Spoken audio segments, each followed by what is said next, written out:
Oh, go on then, just so we... Okay. Right, so I'll take them in order of nomination. So those in favour of myself, David Barr. Sorry to butt in. David, did we not agree that at elections of chair we'd allow a moment for each candidate to make their pick? If you wish, yes. I think we're probably both fairly well known to the council, but if that is your wish, I'm happy to say I'm happy to do that myself. As I've been chairman of this parish council for the last year and a member of it for getting on, I think, for 30 years now. I also serve on the district council, and I've chaired the district council and also currently chair the planning committee at the district council. And for a number of years I held the portfolio holder of planning at the district council. I think if anyone has any further questions about my background, please raise them now. Vic. Thank you. I'd actually like to stand for vice chair, so I don't think I've got... Is it possible to turn down a nomination? I'm not sure I would have time to be chair, and I'm not sure I have the knowledge of the village, but I will speak about later about why I'd be happy to be vice chair if I could be nominated for that. Okay. Thank you. Do I have any nominations then for chair? Well, the summons on top from you. Right, okay. So all those in favour of myself, I think this is so embarrassing actually. Yes. Okay, thank you very much, and thank you for your confidence. So nominations for vice chair. So, Nominate Kevin. Okay. Do I have a seconder for Beck? Go on then. Okay. Right, hold on a sec, hold on. By the way, Vice Chair does have to give still quite a lot of time though as well. Yes. Yeah. And do I have a seconder for Karen? Thank you. Sorry, who was that on? Thank you. Right, so I'll ask you to speak in order of nominations. So Beck, if you'd like to. Yes, I wanted to stand for vice chair because although I like Kev very much, I think it seems a little odd to me that somebody would want to wear 3 different hats. You may know that he's just been elected as a county council officer, and he's also a district council officer. And I think the idea partly of conflicting demands and a lot of power being concentrated in a small number of people's hands seems not a very good one. I wanted to stand for vice chair rather than chair because I felt I'd be in a better position to offer support to a chair, and because I don't have, I think, the detailed historical knowledge of the village that lots of other councillors have, and that I think you really need to chair the parish council. But I have experience in chairing meetings. I'm used to, at meetings, putting forward constructive suggestions, trying to move things along, and I'd like to stand on that basis at least to offer an alternative. Thank you. Kevin. Thank you. Well, I've been a parish councillor since 2012 and a district councillor since 2013, and recently been elected as a county councillor. Yes, I will be wearing 3 hats. To me, that's not a particularly big problem.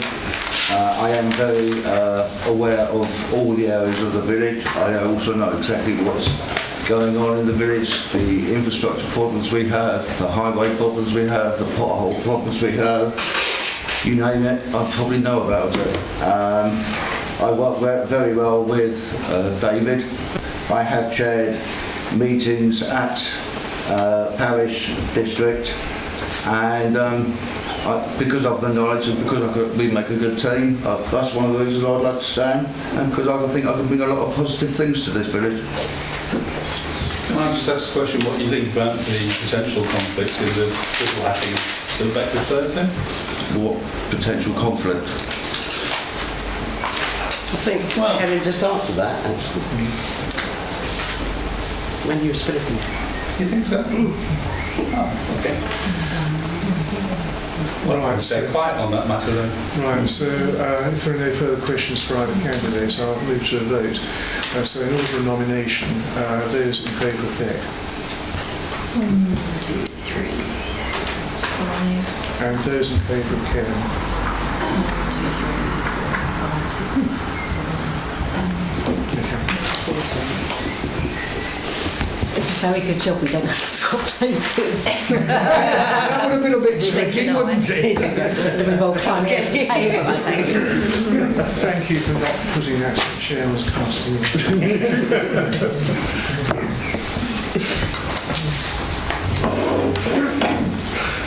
Right, so we have apologies for absence from Councillor Matthews and Roger Richmond, who is currently away. So I'll now move on to public participation time. So who would like to speak first? Right, okay. Yes, just some small things. I drop an elderly woman fairly frequently in Wakefield Avenue, and she has to walk down Gosling Way footpath. Right. And half the footpath is covered by a hawthorn hedge. Right. So if the parish can do something about getting the person to cut it, and if not, they don't cut it.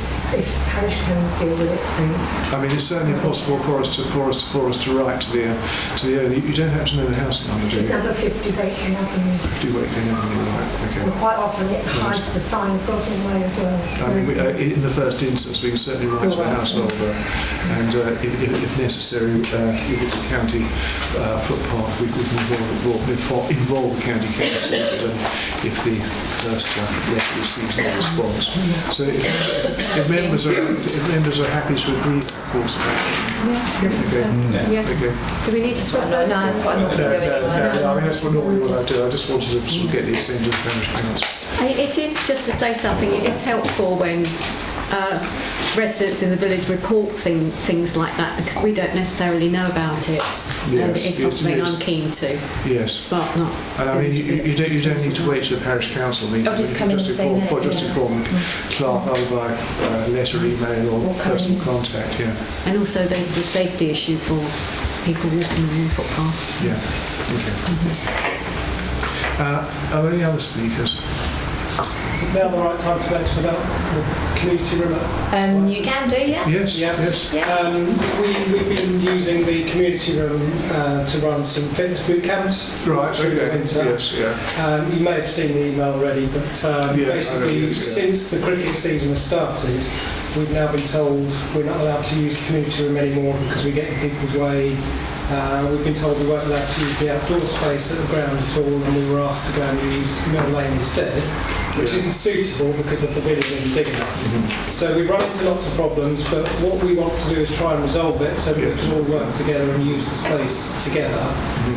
Joe's kindly allowed us to use the area, and Alan as well. Yeah, Has kindly allowed us to use the grass outside, and then recently we've been told we're not allowed to use that as well, and we've been told. Well, it's not been told you can't, but yeah, that's not for discussion, but I asked if it was possible to move to Mill Lane. Our view on it really is that it's a community facility, publicly funded.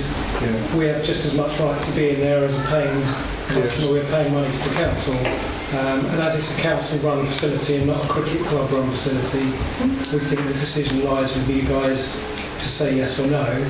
But we can't see really why we should not be allowed to use it because a couple of guys from the cricket club want to have a beer after the match. Stop us from running what we see as a community service. Yes, it is an item. It is an item on our agenda. Actually, it's agenda item 14. Yeah. Could we bring item forward to discuss it now? Can do. Can do, yes. I'll finish public participation time, and I can then bring it forward at the end of public participation time. Okay. Does anyone else wish to raise any other topic? We're here under a planning application. Yes, so that'll be later, yeah? We thought you might be. Yes. Okay. Yes. Mr. Chair, is it going to be possible to open up those planning applications to take representations from the public? I think in this circumstance I will do that. Yes. Okay. Yeah. I think yes. I mean, a lot of people have turned out it's important now. They're saying. Should we bring that item forward as well? That would be sensible. I take it that this is the new road one, is it? Is everyone who's come for planning issues come for the 4 new 2-storey houses in the new road proposed? Not everybody, because I recognise Owen and Mandy are here because yes, a common name. Lane as well. 52 High Street, Mr. Chair. Right, okay. So maybe we can do. I think perhaps I could do all that. Do you want a formal proposal to do that? Yes, if you could do that. Propose that we bring those planning issues and the curricular matters. Seconded. Thank you. Is it in favour? Thank you. Yeah, thank you. Right, so I'll now close public participation time, but I'll allow public participation during the relevant items. So we agreed to do the planning applications first. So the first one is the... Sorry, should we do... Well, the resolution, I think, was actually...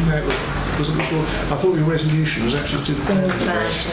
And then the cricket. Yeah, all right. Yes. Right, so the first planning application is S/124617FL, which is proposed erection of 4 new 2-storey plus 3rd storey within roof terrace houses at 62 to 64 New I thought the first one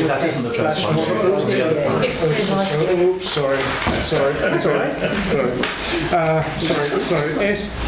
S1538 17FL, which is a full application for alterations and extensions to form 4 self-contained flats. Is this the one that's actually got the wrong number? The link was certainly wrong. It was. The number's correct, but the link was wrong. Actually, I'm afraid the number isn't correct. It's 1358. Yes. It is, yes, you're right. Kieran did actually send an email to that. It is 52. I think provided it's clear which application we're discussing, which is the alterations and extension of 4 self-contained flats at 52 High Street, then it is. I wanted to make sure. 1538 is not even in the village, it's a completely different application. Exactly. Yes. But Anne did send an email. I think she sent the email to say. She did, yes. I mean, I think the important thing is that we understand which application we're discussing, even if there's a typo in the number. Yeah, it just makes life very difficult. I know, yes, I appreciate it. I just wanted to make sure that we were still within our... So I wasn't able to look at this one. Right, so do you want a proposal to allow the public to speak? I can do that. I can do that on the chair's discretion, as I think. Yes. So, first of all, do members have any comments on this application? We didn't do a declaration of interest. We need to do a declaration. Right, no, we didn't actually. When we get to the... I should do the declarations through the... Yes, I should actually take declarations. Sorry. Yes, declarations of interest. Yes, I think that would be sensible. Yes, thank you for listening. Can I say yes? Thank you. on this. Yes, you can do. Yes. And my declaration is Alison, what's your declaration? next door, one to Alison, sorry, which one is yours?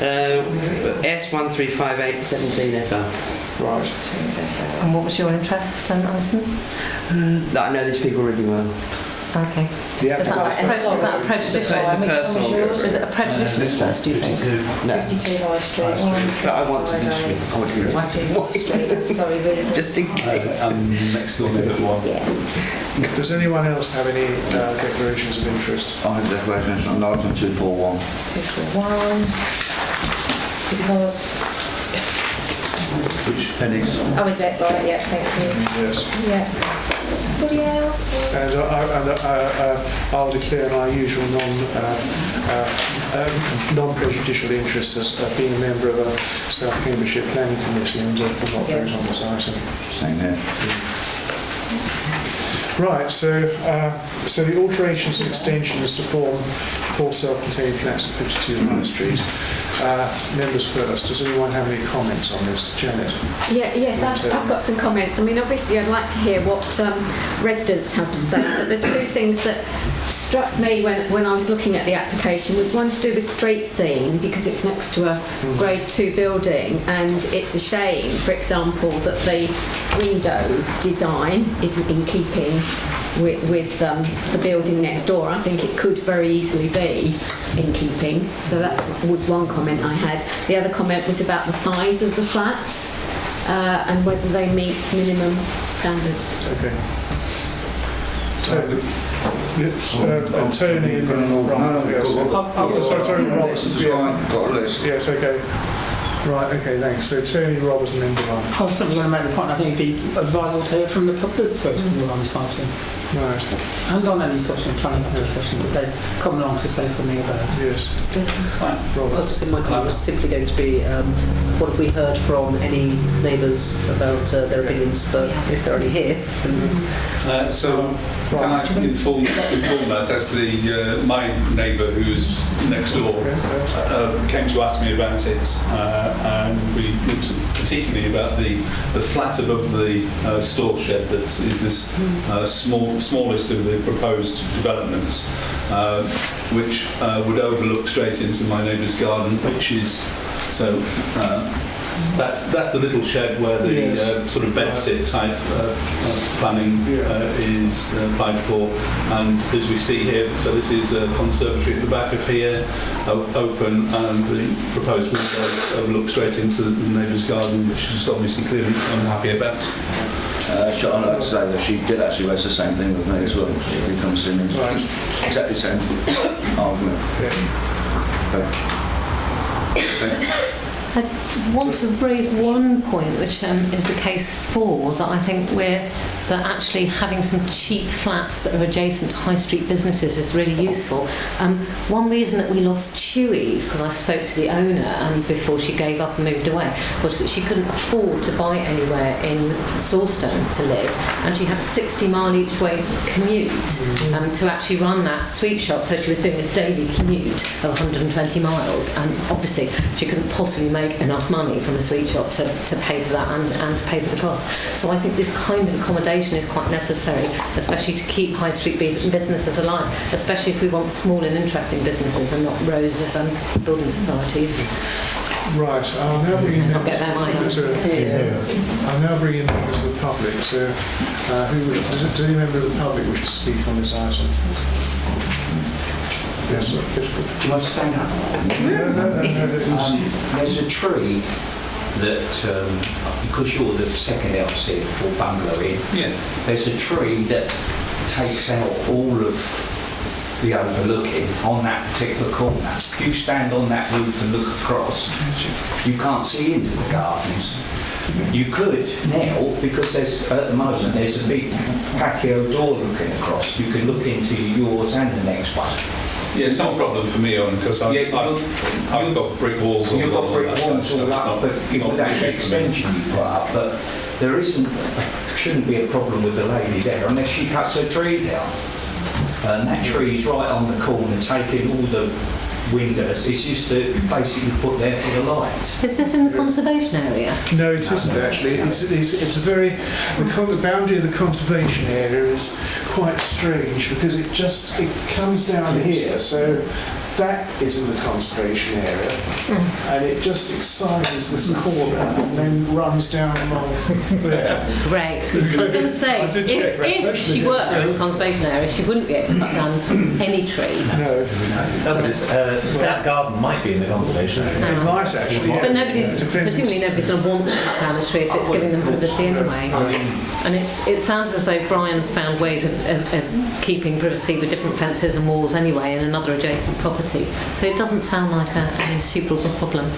Well, yes, you can actually go to that corner and see the actual tree in existence and where the glass windows are on that side, but they're not actually overlooking. They just look at the tree. Yes. So I was also going to discuss Janet's objection. So is this building between number 54, which is a listed building, and the post office? Yes, it's in the staff shop, basically. It seems to me that if you've got number 54 on the one hand and the post office on the other hand, which is a classic example of some kind of architecture, I don't know quite what you call it, but that there's no particular reason why it should match up with number 54 rather than anything else. In fact, people who are interested in architecture would rather that you didn't imitate older buildings when you're building a new one anyway. Possibly. I don't know if people have looked at it. Yes, yeah. But the windows are those little gabled ones, which are very common on newly built houses now. Are you the? Is it possible to ask about? You're holding that one up? No, that one. The street scene. Street scene. Oh, the street scene. That Sorry, one. you were looking. Yeah. Yes. Okay. Okay. Okay.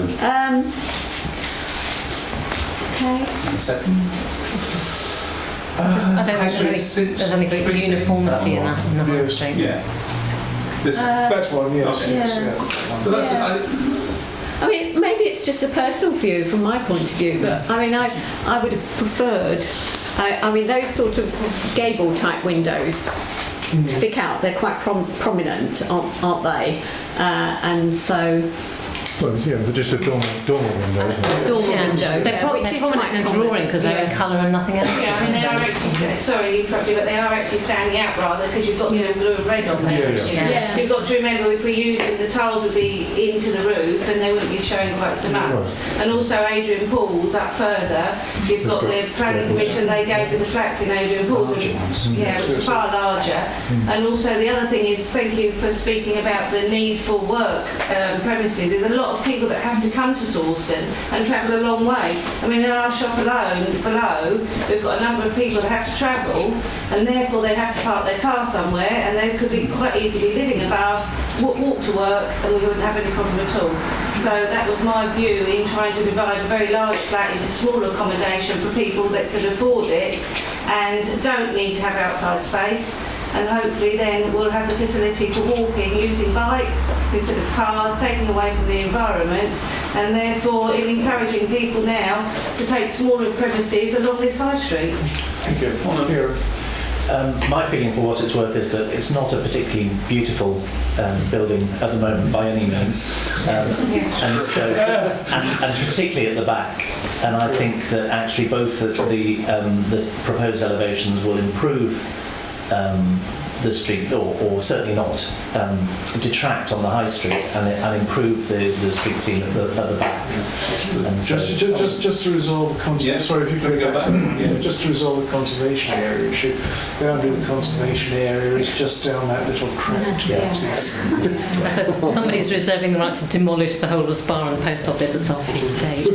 And if the owners of 54 High Street haven't made an objection that we know about, I haven't seen anything. I'm not aware of I would have. I'm going to propose no objection in that case. I think there's very good reasons for supporting this. Sorry, just before we take a vote, Mr. Chair, is there an issue over parking for the additional accommodation?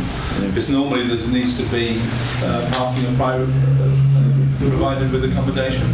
There would normally, yes, I mean, there would normally be one parking space per unit, but in areas which are well served by public transport, which it could be argued that this was, but I'll leave that to the discretion of the committee, that condition can be varied. Right. But particularly the smaller units. Does anyone wish to comment on the parking arrangements? Only that the planning permission on the shops on the post office next door have got 2 flats and 3 vans for the post office. Yes. They haven't got no parking either for the flats, and they've I think been passed. Which could compound the problem, is really where I'm coming from. Excuse me for saying so. Parking we're after. Yeah, sure. But it may be an issue for you. Right. Janet, okay. Yeah, I just wanted to ask again about this issue of the size of the flats. I don't know if you know. I assume it's been checked. Do they meet the minimum standard sizes? I'm assuming they do. They're professional architects. Yeah, so I hope so. I just know that we had. I just know that there was small units that are must in Sawston. They're not. If, say, for instance, there was a 3-bedroom house and all the rooms were there, there'd be 3 car parking spaces per house.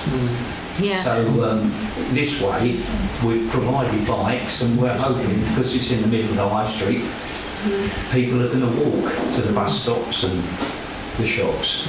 The reason I ask is because there was a proposed development in New Road, which I think was turned down because of size of the flats or something. We have had an issue about that. About minimum standards, but I assume that'd be checked at some we use a regular architect, and hopefully, like I said, we build to a standard that we would. If I'm going to build something, I'd want to build it that I would live in it, and I wouldn't expect anyone to be downside. Okay. Yes, I mean the new road site also was considered a permanent centre of the village as well. Yes, I would assume that any criteria for number of car parking spaces required has been met by this application. Well, I mean, it would have to be, that criteria would have to be met when it's considered by South Cambs, yes. I mean, we only make a recommendation, of course, to South Cambs. Can't remember. Okay, Brian then. Yeah, just one final bit. It's an extension from that flat on that first floor level brings those patio doors closer to the neighbouring property, doesn't it? Yeah. And I don't know whether you've considered. No, we're not using. Sorry, if you look at the plan, we're not using those patio doors.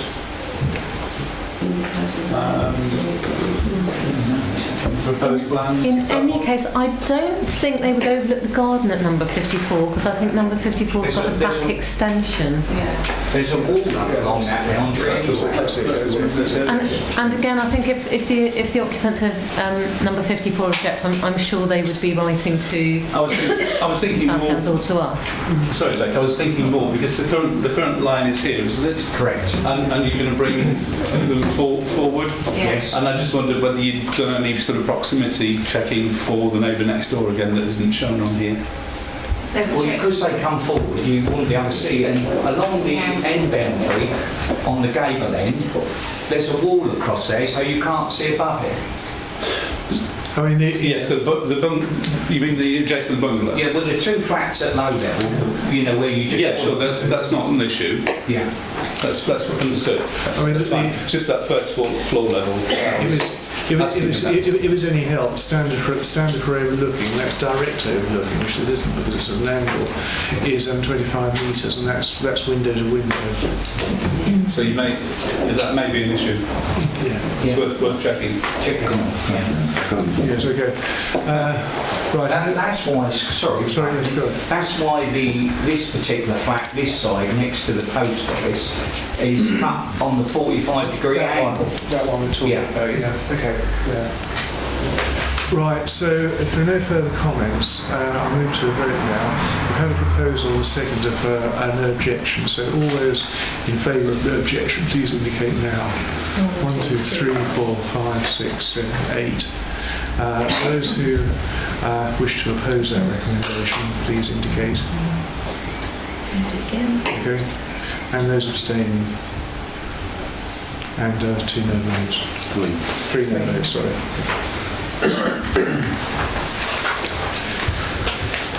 Right, so next item is the 62 to 64 New Road, a proposal to put a terrace of 4 two-storey houses to the rear.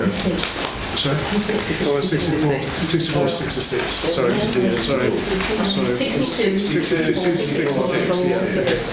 Thank you. Right, so I think Tony was right. It might be easier if members of the public spoke first. So does anyone wish to speak on this item? I can speak first if you want. Okay. Can you go back one, please? Yeah, of course. I'm in number 60. I live in 68. On the side there, on the left. That's the one. That's where I live. Yes. And if you're going to build a row of houses in the back of my garden, then they can see straight into my house. Sorry. Just bring that. Okay. So, I'm going to build those houses next to me. so you're 60. My garden's, Are you 60? I'm 68. 68, which is this one? Yes, follow your, if you follow your and so straight into my house. Well, not straight, they're not building in your garden, are they? I look out of my bedroom window and they are there.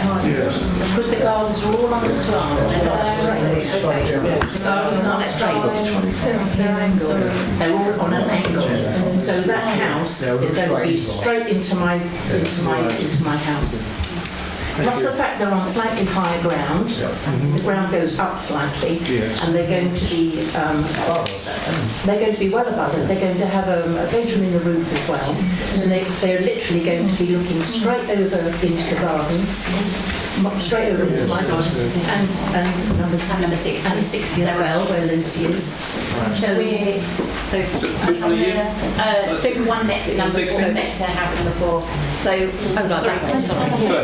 which number? I'm a 60. 60? Yeah, so I'm this one. Yeah, so you've got the same problem. So this bit, we're about a metre lower down. The back of our house is about a metre lower down. The garden goes up from about here and then it kind of slopes fairly gradually up. So I'd say this bit is in shade already because you've got 2 houses adjacent to each other. So the garden proper kind of starts here and then the house will take up that much of the garden. But the principal objection is that they'll be able to see into your house from the top. Particularly from the top, and you have a window here that can see straight down. But the other objection is overshadowing. Right. So you'll have house here, east there, west there. So from sort of midday onwards, the shadow will just go, across the garden. And the windows are seamed to the floor with like a little balcony. The bedroom. And the one room at the back is with big balcony, and it overlooks, and there's private patio. It's going to overlook completely the length of my probably yours as well. I think there's a whole host of other objections to sewerage. I've listed all of them. I can't Sorry, we're one person at a time. Sorry, I have a lady over here speaking. I think one of the other things we're worried about is sewerage, because I understand there's been problems previously where the sewers haven't quite been up to the number of houses that have been there already, and I don't know what the proposal is for the sewerage. Somebody's mentioned something about underground water recycling things, which I don't entirely understand. I don't know if you can enlighten us. I mean, if this application is to be approved, they will be required to provide to demonstrate there was an acceptable drainage system for it. So I just make that point. Because I agree with you. Because I mean, I personally noticed quite a nasty lift down the end of the new road on occasions. Actually, I mean, nothing to do with the road.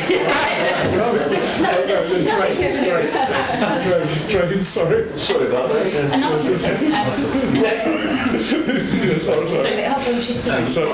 You'll find that these plans. Also, another concern would be water runoff, rain runoff, because I think you'd be paving over quite a large area that's currently garden, which would make a good slope away for rain runoff now.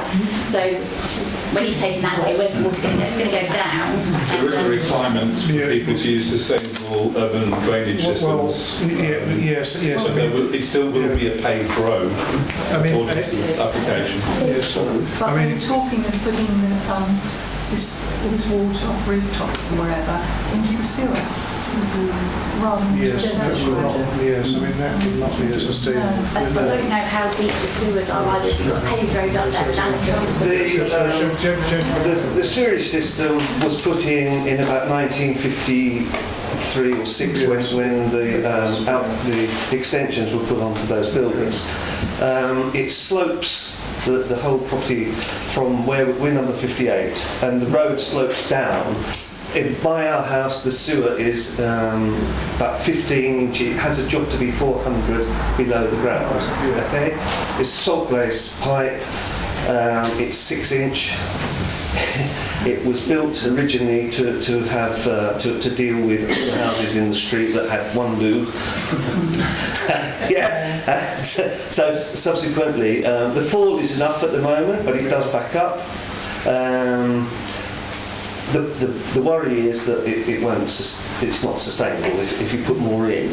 The other thing is that the proposed road, I don't know what standard this road will be, would need footings that are deeper than actually both the sewer and the water pipe. The mains water was originally, when they were mill houses, supplied by a water tank, a private water tank. Yes, yeah. So what you have is, it's about 2 inches maybe, steel pipe that runs the whole of the way along. From 78, what did we use, 76? I'm 76. Yeah, from 76 down. So that pipe is not, as far as I know, the standard depth that it would be these days. So it's quite a shallow pipe. We don't know what state it's in. One day it's going to be very nasty. The water pressure is poor. It's better than it once was. But it's poor enough that when I was doing some work for my house, I couldn't actually consider putting a combi-type boiler in because the flow rates from that water main were not enough to run it properly. So that is a great concern to us. My concern also is the lack of dimensions. You've obviously looked at them. You have a hell of a job. It took me a whole evening to get any vision at all as to the actual sizes of each properties. No. I have walked the properties, and measured where it's going to go. And actually, I think they're about 22 metres long, this proposal. It's 22.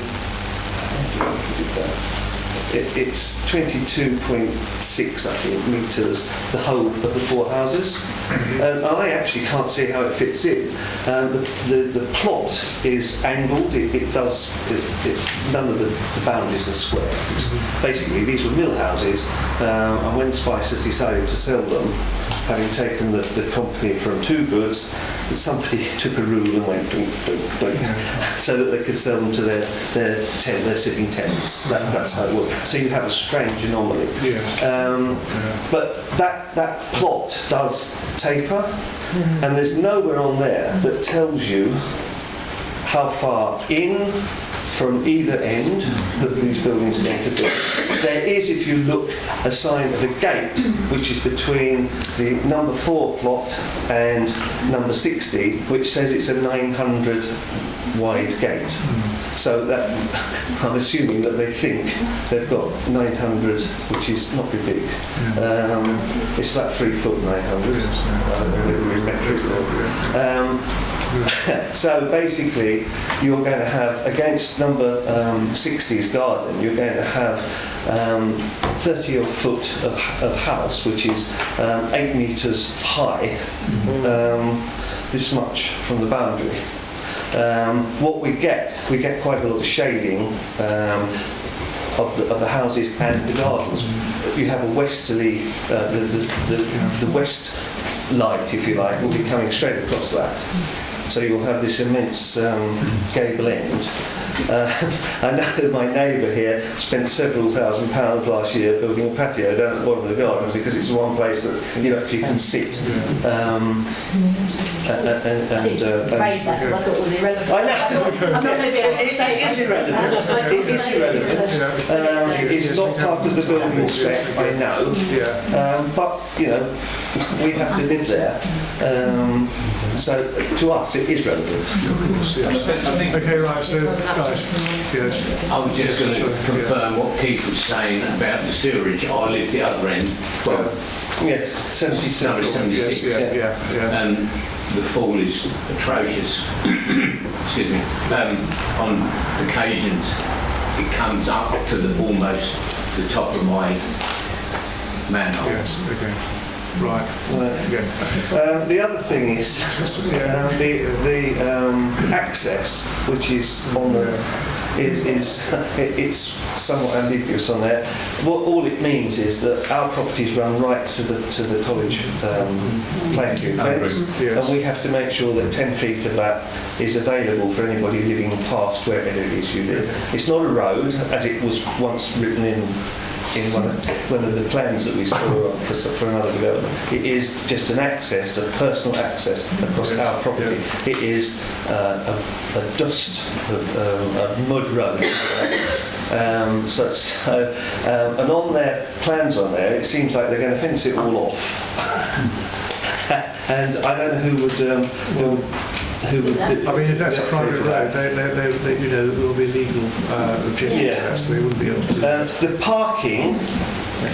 These are 4-bedroom houses, and some clever planner somewhere decides that maybe two cars per house is sufficient. You only have to walk around Sawston to know that that is rubbish, with the cars that are parked on pavements, stacked in. So 2 cars per house might cover the people living there, but you've got visitors, you've got deliveries, you've got all the other paraphernalia that goes with it. There's a lot of anomalies. It shows 2 wheelie bins per property, whereas clearly there are 3. Yes. There's so many things on there that aren't relevant. I can't see how anybody can make a decision on it until it has dimensions and every single thing is covered, because there are too many openings there. Right, I'm going to have to sort of begin to curtail this discussion, but if there's anything, any new points anyone wishes to make, I have another point from a neighbour's point of view. I don't know, there's a question. Yes. On the, only a small thing, but on one of the plans I was looking at, number 68, right of way, which I share, goes straight across the garden. The gateway's there, and it's straight onto a road. Now, we have to take the window bins round that, as you probably appreciate. And this has been one of the things that I'm quite determined that we're not going to lose that right away, which we've already got. Yes. It would be very convenient for other people to change that right away, and I realise that. But from a health and safety point of view, to go out there on that roadway, someone comes swinging in, and I mean, we're all getting older. That's a recipe for disaster. A planning application, or planning permission can't take away a right of way. That is illegal. They can't be moved either, right of way. Because what they're doing is they're rerouting Bob's right of way. Well, if you own that right of way, then they're... It was made when Spices had the houses, and when they sold them off that right of ways on our deeds. And it's very convenient for people for us to move it, but I'm adamant not to. And the same with the road at the top, because that's our gardens, they're in effect building on a right of way. Because if they sell those houses to people who live in 64 and 66 now, if they sell their houses to somebody else, by really and truly, they should be made to maintain that road. But they haven't got the access to it because they've already built in between them. Right. I think the point about the right of way are well made, and I think they've been noted by the clerk. So that's certainly an issue which will bring to the attention of the planners. So, Beck. I think there's an overriding issue which I would like to note in our response to South Council, which is the general incompetence of this application. I think residents have raised lots of issues where these people are just getting things wrong. And I can't tell whether it's incompetence or whether it's actually an intention to mislead. I think there are a few too many convenient mistakes on there. But there are also idiotic things like the mistake about the bins. There's a thing saying vertical timber weatherboard as on other new road houses, which just make you think, what the hell? The mistake about the wheelie bins. The whole thing is littered with typos, as though somebody's not writing in their own language. And suspicious things. I know residents have complained about the height of these buildings, and when you look at the plans, there are no dimensions. How can you possibly have plans, elevations that don't have dimensions on them? It's a great deal to try and work it out. I mean, these I think I was in that sort of phase, so I think it's quite close. Do you think it's clearly intention to deceive or mislead? which it does seem because, as everyone's saying, these are very tall houses that are on a rising incline anyway, so it's very overbearing. Historically here in Sawston, it's happened, people have built behind, but they've always been single-storey buildings. There's never been, from our observance anyway, a two-storey building built in a back garden. Right. Rob. Did Brian have a bit to say? I was just thinking about material considerations, Mr. Chair. So there's a requirement to object using material considerations, many of which I think the comments today have been appropriate. But did we mention the additional traffic out onto a new road? Because clearly, with 4 additional cars plus possible neighbours, visitors, as you just said, there's going to be additional traffic, and particularly, as we know, in the morning and the evening, it's just going to add to the existing chaos of getting down New Road. And I would think that on its own may be enough cause to be a problem. My objections.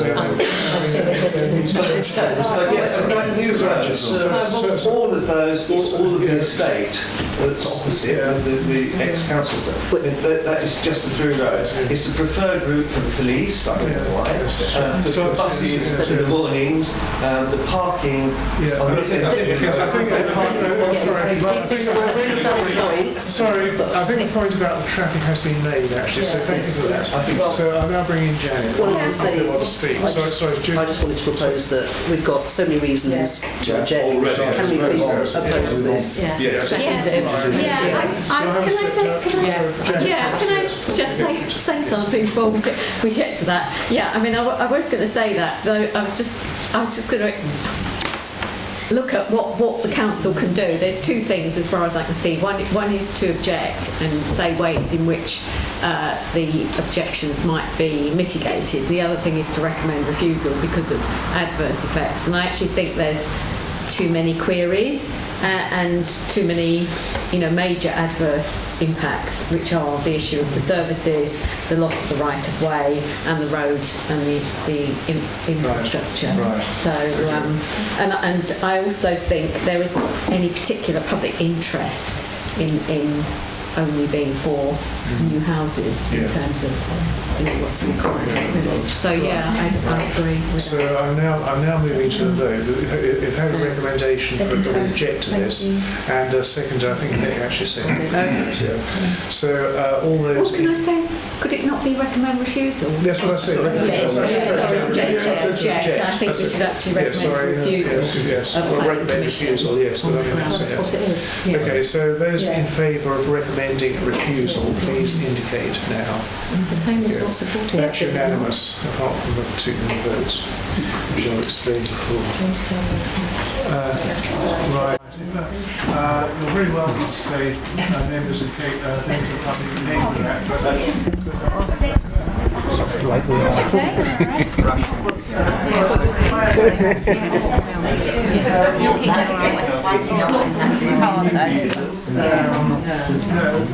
These houses are quite high spec. So these are not houses that local people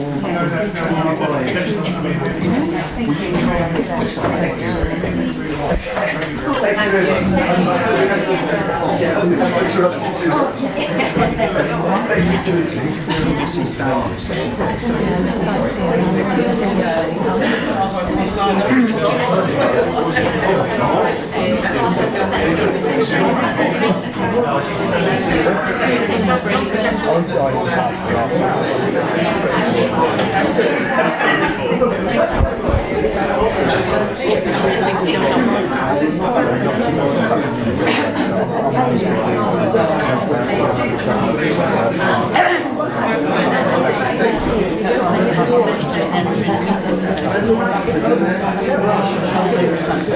That's what they're going to speak about tonight. Yeah, it's in the camera, we won't be able to see it. So we'll be chucked out. That's so Tony's just suggested, and it's something that I've just been thinking about proposing as well, that we actually add an extra comment to register our concerns about the quality of this application. So I think what I was saying, that it seems to be incompetent ordering on an intense decision. I mean, if members are happy with that, I don't suppose that Southampton's going to miss that, but I think it would be nice to state it. Well, it would not be alone. Actually, we do receive some reports. This one just looks really good. The thing is, we have to comment on the application as it is in process. No, I think that's the point. Do I need to make that formal proposal, or does that? No, I think we've agreed by assent, actually, yes. Okay, so the next one is S1343, ground floor side rear extension, to recap the existing rear extension at 12 Brookfield Road. Are any members of the public wish to comment on this one? Members? This looks absolutely bizarre, doesn't it? But it's at the back. Yeah. It is, yeah. It's terribly incongruous with the rest of the development, but that doesn't mean it. But they're really keen on there's loads of adjectives about how funky and. Yes. So Janet. I was only going to say that I recommend it's accepted simply because it is at the back and it is very long gone. You're proposing support. Do I have a second? Second that on the grounds that no one's going to see it. Right, is there any further discussion on that? Right, so those in favour of recommended approval, please indicate now. So, are you voting? Okay, those against and those abstaining, 2 abstentions and 2 no votes. Right, so proposed double garage front drive. Oh, drive, I was going to say what's Is this Mill Lane? Yes. Yes. Just give me a second, we'll pull up the right one. Come on. Oh, there we are. Yeah. Okay. Thanks. This is this double fronted bungalow.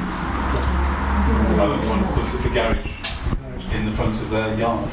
Right, Janet. Yeah, sorry, me again. I was going to say, it obviously will have an impact on street scene. Are there any other buildings down there that have got this garage down the front? I'm sorry, I haven't had a chance to go and look at it. We've got an example of one like this. We do have examples around the village, but we've got an example of one like this in Church Lane. It does actually look horrible because it blocks off the view of the house, so it's really very awkward. I don't actually mind it that much.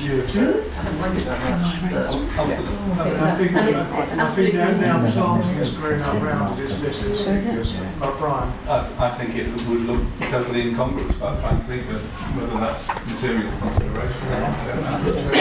I think it's at the kitchen on the street. The bit on the left is round the back. So Spec says we do have one ready. Well, but you can look at it and see how awful it is, presumably. Each application has to be considered. Yeah, we may well have objected to that one. But yes, I think when the houses are designed to have those long driveways like that, if you stick something right in the middle of it, it's just a very strange. So do I have a proposal? Sorry, I was just going to say there is a different context further down in the Middle Lane. There's another garage, single garage that's been built in the front, and it looks odd. It looks incongruous. And this would be a double one in front of there, which would look even more incongruous than that. So I would propose that we object.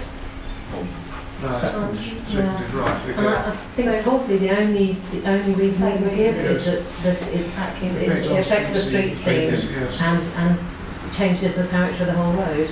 So we have. I don't think there's anything else.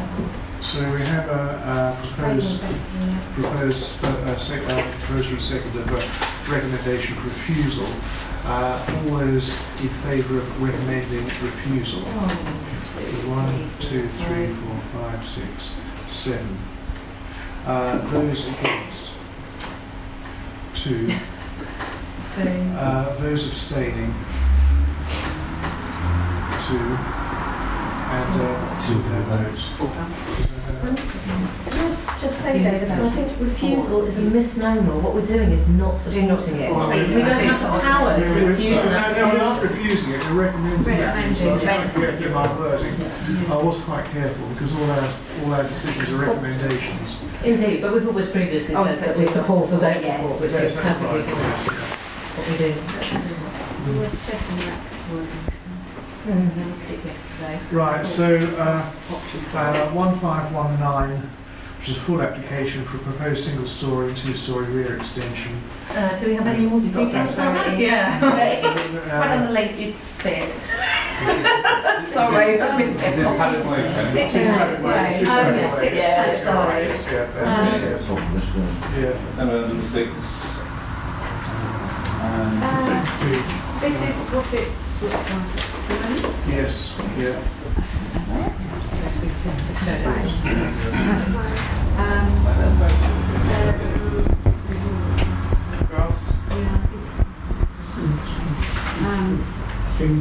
I would suppose no objection because I think there's a lot of development in Paddock Way and there's lots of space there. They are large. And I don't think there's no particular reason to object to this one over anything else. So you'll propose that's it. So if there's any further discussion or comment on this, I'll move to the vote. Recommendation of support. 1, 2, 3, 4, 5, 6, 7, 11. Yes. Yeah, okay. Those against, those abstaining, one abstention and 2 members against. Right, so land between 66 and 68 Common Lane, which is a revised layout. We have considered this application before, and what they have done here is the original application proposed 12 dwellings on this site. That number has now been reduced to 10. I have Still showing it as 12. It's an outline application, and there is an illustrative which I've printed out somewhere. Okay, so sorry, this is the revised layout with 10 houses. It's this one you show. This one, well, there's that one actually, which is the more detailed layout. But that's also one. Yeah, yes, I agree. Was that the original? Yes, that's one that has 12. That's 12. Oh, no, that's 12. Yeah, this is one. Let me just see if I can find that. It's the one that has revised on it, yes. Did we object or did South Camden object? Well, it wasn't. It was the first one was nearly turned by South Camden. I think we objected to it. No, 12. But the objection was due to traffic and infrastructure. So we had to do with the number of houses or the layout. And the number of houses with Thanks for that. Yes. Yeah, I was just making that point. These were submitted by a neighbour showing the traffic situation. The parking, particularly related to the stables. There's very limited on-site parking. I seem to remember we also had some discussion about it in the context of affordable housing and the issue of the size of the houses and the mix. The fact that we would actually quite like it if there was a greater number of smaller houses than larger ones. I mean, if South Camden is minded to approve this, we will indeed be pushing for affordable housing. However, by reducing it to 10, that takes it below the legal threshold, national legal threshold, and similarly for S56 contributions as well. That's why it's not a very sensible thing to suggest. But we didn't say, well, I don't know we did suggest it, no. We discussed it, didn't we? But we don't have anything to vote on. Did we? It says for information. You can, yes, I mean, we can certainly comment on this revised plan. Yes, yeah. So would we like to comment that we would prefer to see a larger number of smaller dwellings? Larger number of smaller dwellings, because that was my recollection of the discussion. I think it was actually. So I think it was you actually suggested we went to 14, we asked for 14. as I look There were, because there were several versions of this plan, including one that was 14 houses, and which included some smaller properties. Yes. And that seemed to be a better option, and they seem to be reducing them, and now below the threshold for S106. Are there any members of the public who wish to comment on this application before we move to a vote? Okay. So do we think that we want to support it as it is, but comment that we'd like to see a large number of smaller houses, or we would actually prefer not to support it with that comment that we think they're too big and we have a greater need for smaller, cheaper houses? And to do with the traffic, the infrastructure. Well, we've got to comment on what's in front of us. It's not present. If we'd like something different, we've got to look at this and say, do we support this or not? And if you have a smaller number of larger houses, you're going to generate almost as much traffic as if you had a larger number of smaller houses. And in a sense, we all know about the problems of traffic at the top of Common Lane. So with an outline application, you have an indicative plan, but it doesn't mean anything. It's just an indication of what might happen. So in a sense, we've got to talk about the general principle of that number of houses on that site and the consequences of that. And I think that the traffic consequences at top of Common Still doesn't are take such that it's no in my I don't support. Okay. Is there not any? Is there no parking? It's actually getting out of the top of Common Lane. So it can't show any parking because it's an indicative plan. Whatever is put up in front of us is an indication, and the reality could be something quite different. So your concern is the extra traffic for 14 families coming out the top of Common Lane? I thought that the problem with Common Lane was more business traffic there. It's more about enormous lorries trying to get round that corner of the high street and down Common Lane. We've had problems with sort of industrial vehicles in the past. But I wouldn't have thought that what's really a relatively small number of extra houses would create huge problems, not compared to other places in the village where I think it's really clear that it would. Would someone like to make a formal proposal? Well, I'll recommend not supporting, okay. Yeah, because it's a traffic and what Well, I mean, I've come out of that Common Lane a few times in a car, and I really dislike it intensely because you've got no visibility to the left whatsoever. To turn right, you're taking your life in your own hands. Yes. So the traffic issue is our reasonable objective, right? Okay. So on that basis, proposed by Janet, seconded by Tony. All those in favour of no objecting? Objecting. 1, 2, 3, 4, 5, 6. And those against that recommendation? 1, 2, 3, 4. And those abstaining? 2. 2, 6. Yeah. No votes, fine, okay. Right, that brings us to the, there's a discharge of condition 4 S/0334/17 LD at 2 High Street, which is information. Just a very do we know what the small condition 4 was? That they should give us detailed information about. I think they like to keep these things secret, don't they? They're showing us a book of conditions. They're showing us these, an internal plan. No, but there's nothing in there which told you what condition 4 was and how it was to be discharged and everything. Oh no, hang on, let's get down again. Down a bit. Discharge conditions. Yes. 4 would be proposed picket fence details. Proposed picket fence. Yes. Should we look this up at our leisure because we don't have to comment? I think yes.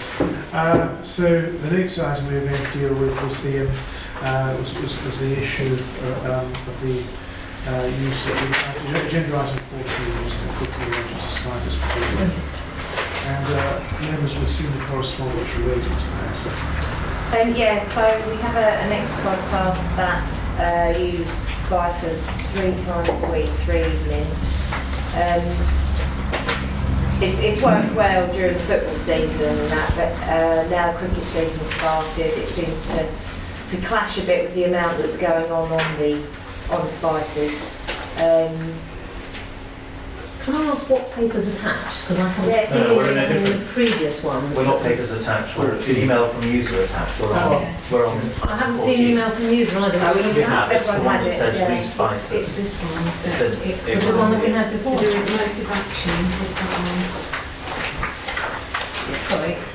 So yeah, so It's this one. doing motive action.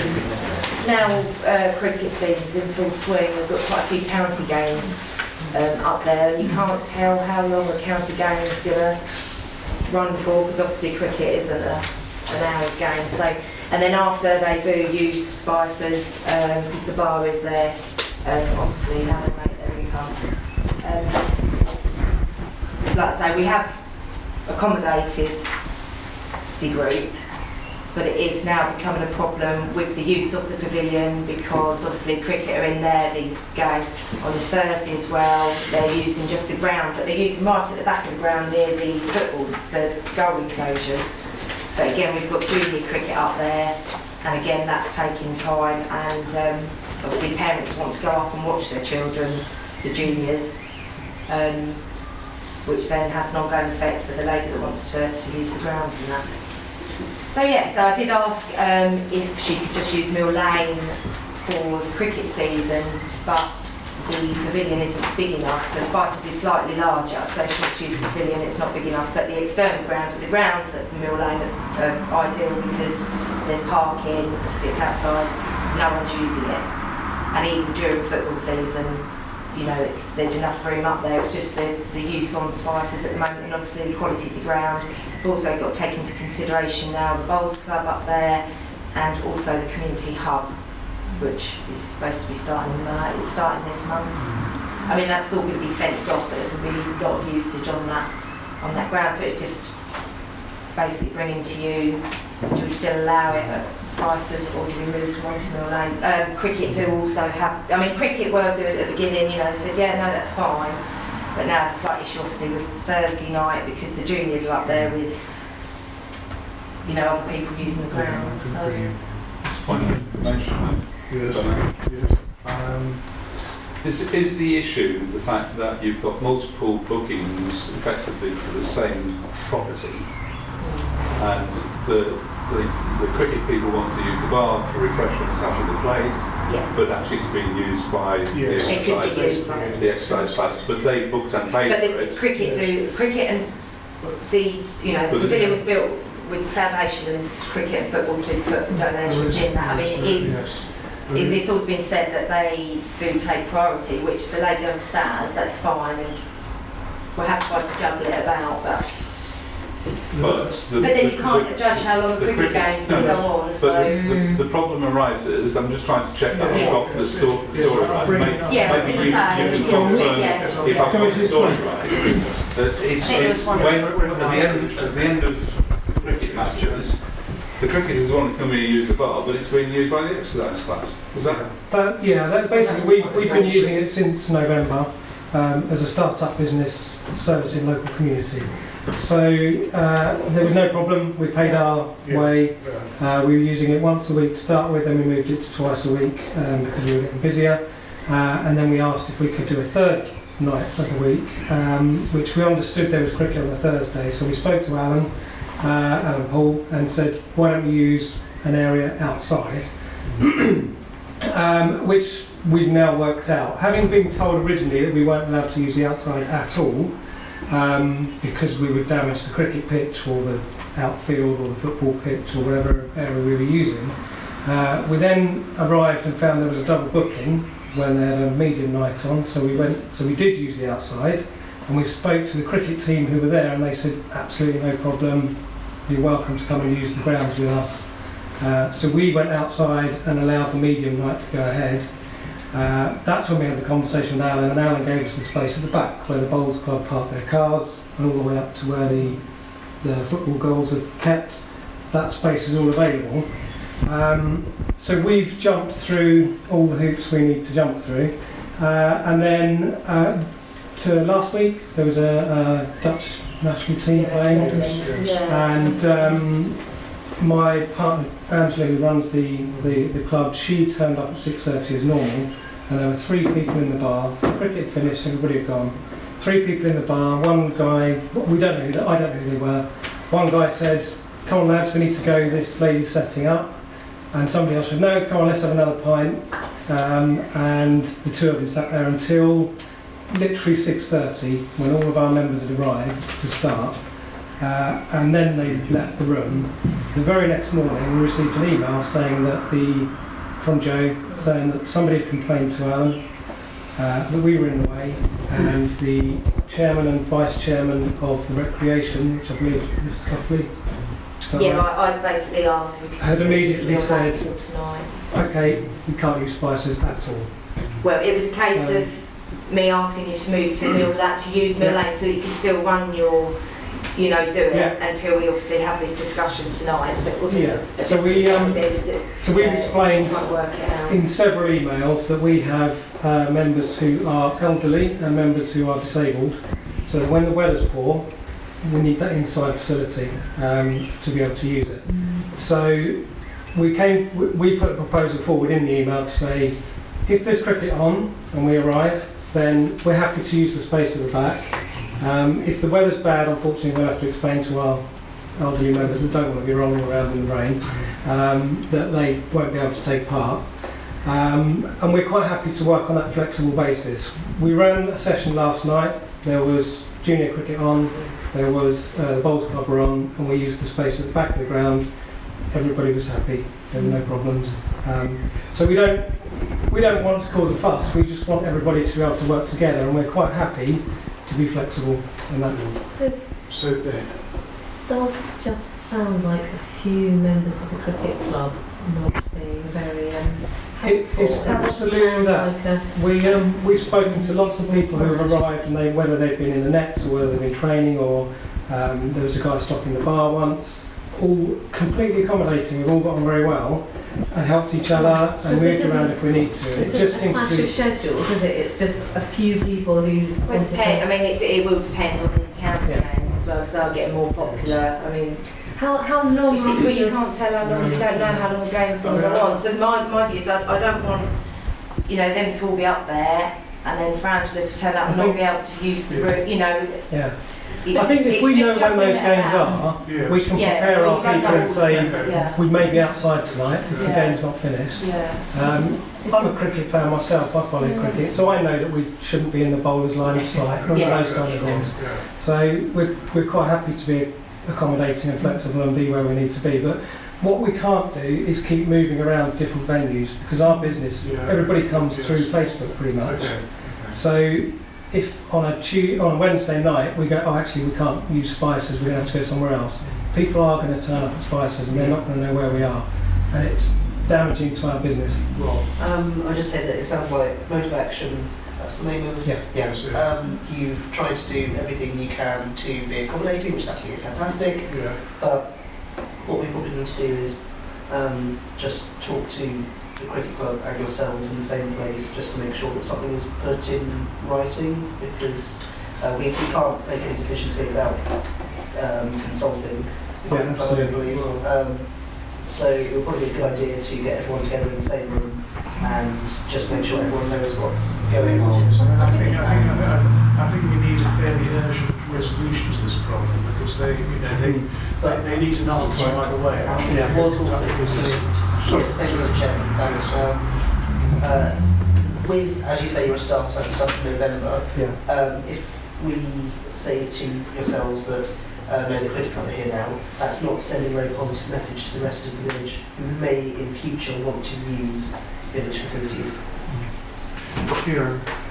So the suggestion, your suggestion is that you use the outdoor space, and then if the pavilion isn't being used, you can use the pavilion, but if the pavilion is being used and it's wet, then you have to cancel that night. We would run out. Normally with a boot camp we would run in the rain, but we do have some members who couldn't do it, and we would have to, on a case-by-case basis, say to them, it's your call if you want to take part or not, but we're outside. So if it's possible for the boot camp to happen at the same time as the game, then I would have thought that we have a solution that would work. I'm going to ask the clerk now, Yeah. so whether that's actually a workable solution. Well, it's if it works for everyone else. I mean, you know, it's not down to me, but well, that was my question too, Joe. Yeah, I mean, it's just whether it all works. As long as it doesn't affect, obviously, cricket play. And then when they have a match and they have these people over from these different places, like Netherlands, that they do probably want to sit in, and they have people come over. You know, they don't want to spend all day there playing a game, and then to be told, right, you've got to go now because they did. You know, I agree. I'm not being told they have to go, but you know, they want to stay, and like I say, that's how they get the revenue. If motive action can work around If they can- yeah. games, which Well, I I can think you're speak to welcome cricket to do. about that. We're quite happy, as long as we know when those games are coming up, so if you could let us know. Well, I do have some, but then there are some ad hoc games, so it's Yeah. not always. But as long as we know Yeah. before, 24 hours Yeah. before, we can then make a decision when we get there. Yeah. If the game's finished and everyone's finished in the pavilion, yeah. then we use it. What numbers are you talking? It ranges, so the fewest we've had has been 6 and the highest has been 17. It sounds as though we're not actually offering any disruption to anything except post-match drinking. And so actually post-match drinking could go to another venue. You know, there are plenty of... Well, no, because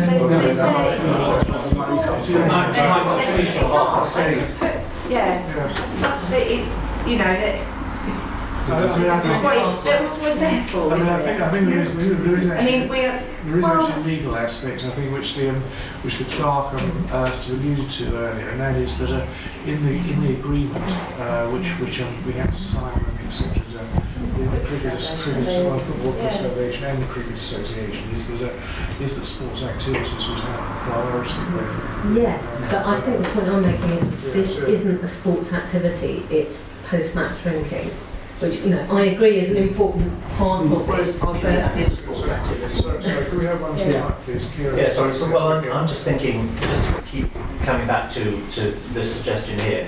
If it's possible for the boot camp to happen during play, which I think has been, the space has been fitted, and if boot camp are happy that if the pavilion is in use, then they can't, then that use by the cricket club, then that has precedence.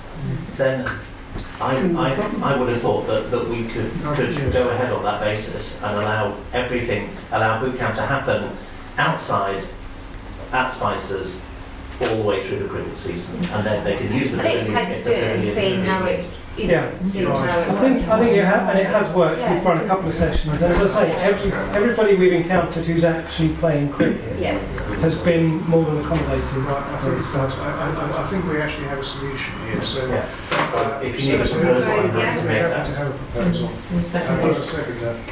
Right. So the proposal is there's a boot camp will continue to use Spices, but if the bar area is occupied, they'll operate out community room is not free, then they will function outside. Is that is correct? And we give them as much warning as possible about county games. Right, we'll give them a list of county games, but like I say, they have to move games and stuff, so it's not where I can, if they tell me. Over 24 hours. Well, I'd like to think so. It'd be useful to provide just accommodate the fact that they possibly can. So maybe notice the short call matches, so that you've got advance as much warning as possible. Yeah. So as I say, I think we have a solution. So, Okay, thank you very much. All those in favour of that proposal? Yeah, super. So that's unanimous. Thank you. Lovely, thank you very much. Thank you. Thank you for waiting. It was worth it. Right, so the next item is the appointment of members to the full committees of council, and Sorry, what? Sorry, I've got to go back to the beginning now. 13? No, we're back to number 6. We need to We're going back to the beginning. Oh, no. Back to where we're not fast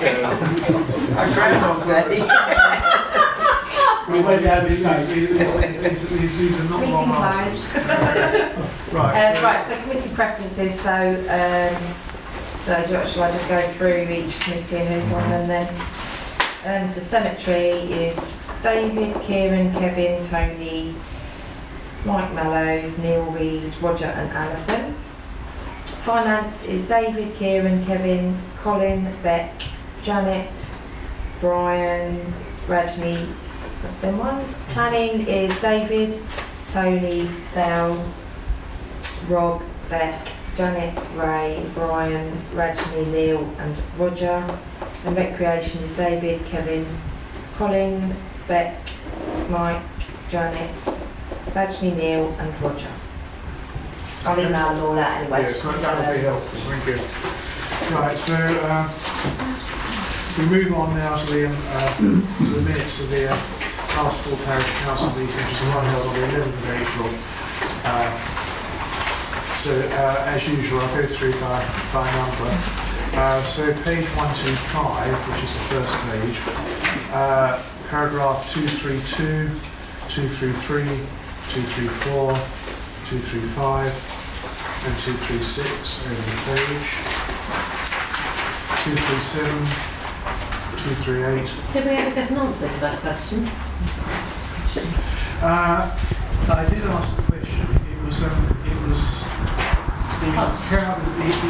the middle of a recruitment process, so it was not actually able to answer it directly. But we are. All I can say is that we are acting. We're being proactive in trying to create positions. 1238 also, did we ask Mr. Stephen Kelly about case studies? Because he mentioned that those were available. Yes, that was the other year. That was the other thing. Yeah, thanks for reminding me. Yes, okay. Can we put that? Do we need to add that in? Yeah, okay. Well, yeah. Thanks for reminding me. So moving on, 239, 240, 241, 242, 243, 244. I was just going to say about 244, Howard Group have been invited to the meeting on the 23rd of May. Yes, right? which is, yes. And all councillors are invited to hear that, yes. if you would like to. Yeah. That's correct. Thank you. 245, 246. Over the page, 247. 248, 249, 250, 251, 252, 253, 254, 255, 256, 257, over the page, and that includes the minutes. Can I sign those as an accurate record of that meeting? The first one here is seconded by Neil. All those in favour, please indicate.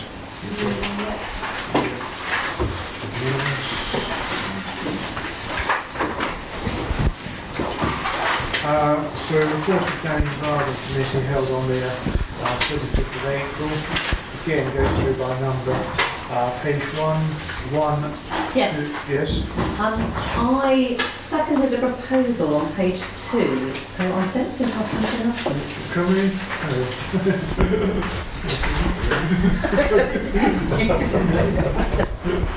I don't know how I'm teleporting. I think it was the previous one that I'd had to use. Yes, okay. So, you weren't exhibiting quantum determinacy. Okay. 2, 3, we will amend that. 4, 5, 6, 7, 8, 9, 10, 12, 13, and the item camera 11. So,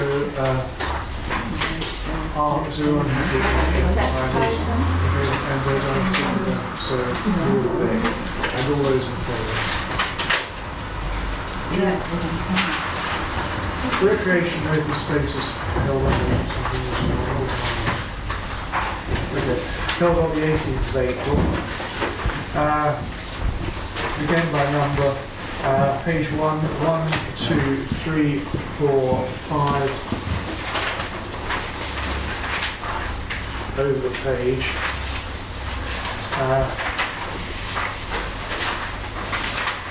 6. On 6, Mr. Chairman. I thought that the mortuary was always usually empty.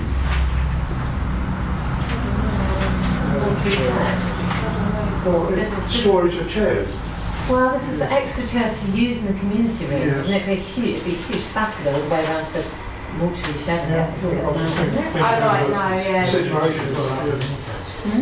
The mortuary's mostly full up. Is it? I imagine it would be. Most of the pictures are sort of damp, nasty place. 7. And I think the first tractor was up there last week. 8. 9. 10. 11.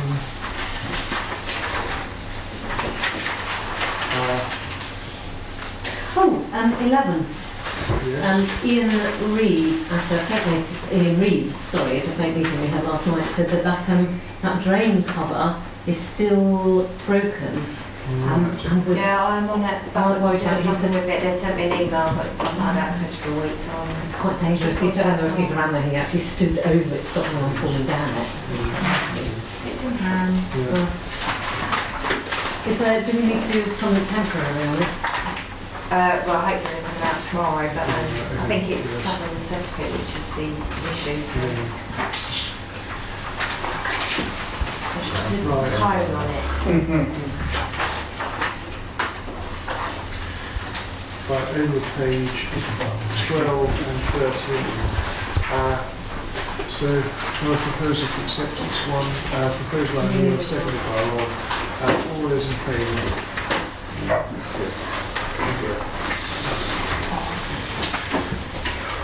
Right, the accounts a month which have been circulated with your papers. Suppose we've got them. Do I have a second? Are there any queries or questions? Well, I was only going to ask about the water bowser and the baskets. Have they presumably have been purchased yet? I think that's sorry? Is it? It's delivered today. Oh, is it? So it doesn't appear in the checklist? No, it's only got it today. So No, I'll try next one. Yeah, well, I'll have the invoice for it. Yeah, we're going to get the invoice. Yes, Can I just double check the amount of the pavilions cleaning? That's we had an additional, they do a deep clean before cricket season. And then one before. I was going to say, I didn't think it was normally that much.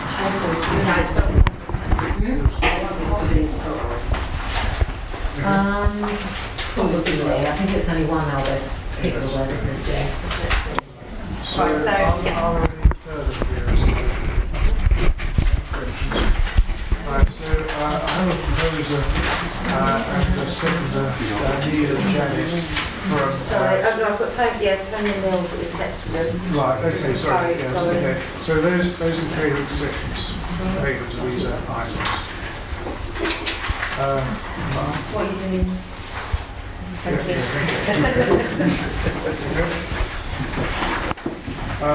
Planning applications dealt with. So over the page. Updates on Cambridge City Football Club. I'm proposing to defer this item because I've spoken to some Cambridgeshire planners and when the application is resubmitted, it hasn't actually formally been resubmitted yet, but when it is, there will be a parish consultation in the normal way, so I think that would be the appropriate time on which to discuss this rather than speculate on. Yes, sure. Is there a meeting on the 16th of There is a meeting, this month? yes, the consultation. Yes, not discuss it after. No. Okay, that's right, yes. I mean, there will be an opportunity to discuss it when they're fully consulted. Yeah, So, sorry, that was going to be my comment Yes, about that is still going ahead. it is, yes. Okay, thank you. Okay. Vote that we defer. Yes, so all those in favour of defer to the board consultation, thank you. Consider the list. 14's done.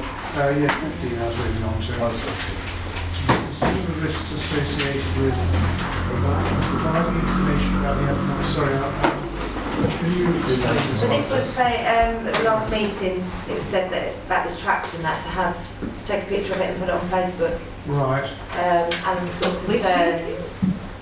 Which meeting? A public meeting? No, one meeting, Rob said, was it was a recreation? recreation. Rob suggested that when we get the tractor, it might be a good idea to take a picture of it and put it on the Sawston Facebook site. But you haven't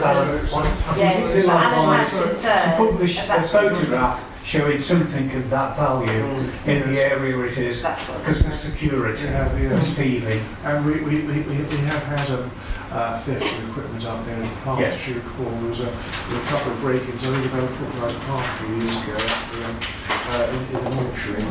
You're actually advertising for the thieves where it is. Yes. Yeah. There's Sawston Facebook page as a closed group, but I think it's posted. I still think you should not check. If you let me finish my sentence, I think the posts are probably public. Yes. So I think that's a good point. It would be publicly visible. Yeah. So I think that's. I think actually that is a very important. I think that our insurers might take a rather deeper view of advertisers. Do we want to make a general resolution to be? Well, just not taking the picture of it. Yes. Yeah, there we go. Take a picture of your private use. I've taken on Well, make sure you don't share it. I buy it. To agree payment of the account membership fee. Oh, so that's your account membership fee. Yeah, so this year, 763. 763? Yes. So Can I ask a question about that? Yes. Sorry, I'll ask a question. So the website, if you go on it, you can log in as a member and see certain information, but other information you can only see if you have a subscription. Yeah. No. You have to be quite careful which website you go on to. Because there's a website which is CPALK, which is not the correct one. The correct one is CAPALK. And can we log into that, or do we have to go through Well, Joe? you should go through me. I'm not sure if councillors. Yeah, no, I think you do it. I think I will check. I think it should all go through me, but yeah. Because I've tried to look various things up on it and not being able to get beyond the barrier. So I will double So check. if you could. If we could check whether all councillors could have access, because I think you've often said it's a valuable resource, and I think if you could share it. Yes, we could share that, yeah. Particularly as it's that cost, it is quite expensive. Yeah, but it is an invaluable resource, particularly. Yeah, I don't see why you can't go on it. No. But yeah. I mean, I think there may be a member area which is separate from the grants area. Yes. That's what I think. I'm pretty sure I've got It's proposed by me, seconded by Okay, so all those in favour? Thank you. So that's approved unanimously. Tesco grants for groundwork. So I'll introduce the topic, and I think, given the time that we've got this evening, there's not going to be time for a lot of discussion, but there's maybe opportunities for us to think about this as a possibility. So the Tesco bags of help, this is the money they get from the 5p charge, I believe, is available to communities to projects to the benefit of their community. The Tesco bags one, there are separate grants available from groundworks as well, by the way. So there's two potential sources of funding here. And we can see from their website that there's all sorts of things. Obviously, groundwork comes from the work that they do in play areas and so on. And so there's areas in Sawston, for example, I was particularly thinking of the Spike, which I think is a total charity grant, who don't have any financial resources, as far as I'm aware, because when they wrote to the council about the local green spaces, they said they would like it to come out of the LGS because they haven't got the money, the funds to manage the property. And at the moment, I think there's a tractor that goes around and creates a little track in the grassland, and the grass is overgrown. So it's a potential resource for the community that isn't currently utilised. So would be a possibility for this sort of funding for us to make an application and have the place cleared up to make it much more available to the community. One of the other options that I've thought of, for example, we haven't made any decisions about that plot of land in Broadmeadow, but it was originally supposed to be a play area, and we have other properties around the village that we might use for the use. So what I would suggest is you could go and find out, if you just do what I did, is Google Tesco bags of help and groundwork. There's plenty of examples of what they, and it's a variety, including things not to do with groundworks. So cycling schemes and so on. So plenty of opportunities for us to look at what we've got and get some other resources into the parish. Yes, thanks for bringing that to their attention. I'd also remind members and also members of the public that there's a new round of community chess grants from South Cam is also now available for capital grants. Parish councils can't apply, but local and yes. But I say thank you for that, and I think perhaps if we go away and think of projects that might be suitable from any of the planting sources. There's a point six million during our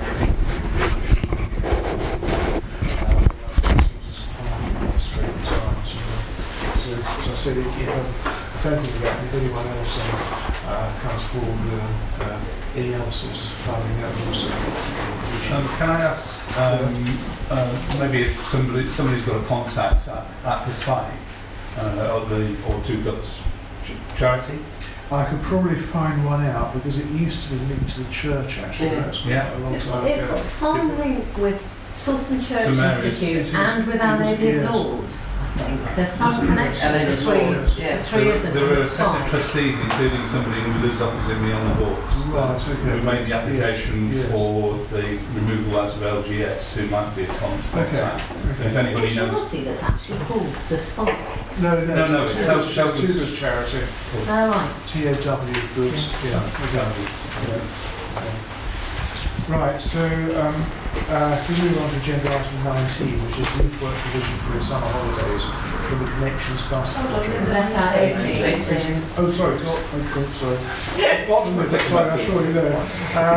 We have actually consulted a CAPAL on co-option procedure. We do now have a form of words. The form of words is basically that co-option requires a majority vote, so that if the vote is split equal, the applicant is not co-opted. There has to be a majority. This is from CAPAL. And also there was an issue about how whether there should be discussion of candidates after they made their presentation.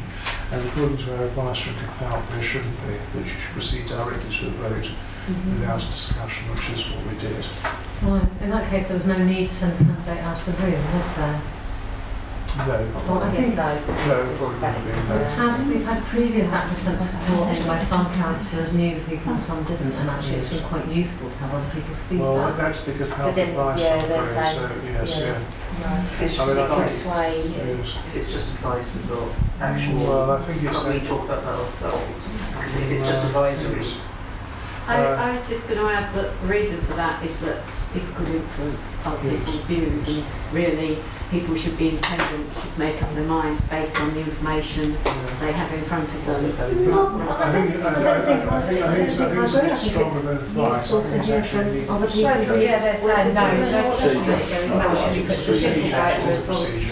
on, Mr. Chairman, we've got lots of people saying different things at the same time.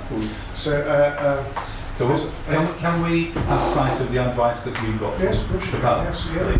Well, their answer was, Yes. that there's no discussion necessary. The matter should be put to a simple vote, and if the majority vote yes, the person joins the council. There's no discussion necessary. But- I would think like we Janet says. disagree with that as well, I think. Well, that as I said, is a procedure that's set out by CALC, and I think we will be well advised to follow it. That's all. That's my only comment. We've got this rather strange. Oh, Kieran. Sorry. I was just going to say we've got this rather strange position in Hopsy, which I feel is most unusual, particularly when it's for a vacancy on the council because we don't have a full complement of councillors. Whereas the people that are on the council have all got there without election, and yet we can stop or add somebody to our number on what basis? It's just a very curious situation where we're taking a different process to appoint a councillor, which seems entirely unreasonable for us to stop somebody joining us on any basis, quite frankly, when we're not. It's elected, it's a procedure set in the central government legislation. So yes, whether we agree with it or not. That's what Well, no, but I think we're discussing whether we wish to take their advice or not, because we're actually disagreeing with it being good advice. I mean, I for one feel that if people are going to vote against letting somebody on the council, I would really like to know more about what the nature of their disagreement is. Otherwise, I think it looks very strange from outside if we vote to let some people on and vote to let against some people when all we've seen of their CVs and heard them speaking, and to some eyes they might seem equally well qualified. I think it's rather strange for people not to have to justify their decisions at all. Hugely perverse. Well, as I said, I'm just retailing the advice we have, which I think is stronger than advice. It's a procedure which is adopted throughout the local council system, and as I say, whether we personally agree with it or not. But it's not a regulation, David. It's merely advice. We can, if it's sorry. No, it's Rocky carrying on. Sorry. If it's, you said stronger advice, but still advice. So could we not discuss that as? I think we need to, before we move on, is actually find if it is actually advice or if it is actual legislation and procedure. Before we go, and then once we've got that clarified, then we can open it up to discussion. So can we defer this? Would you be able to share the information that you've had from? Well, that's all about the answer, not. Sorry, totally. We are being recorded. I think it's important for the sake of that to make sure that we use appropriate language and the fact is that all of us were elected apart from Mr. Tate, who was co-opted. It was not our fault that there weren't 19 candidates to have a contested election, but we were actually elected. Yes.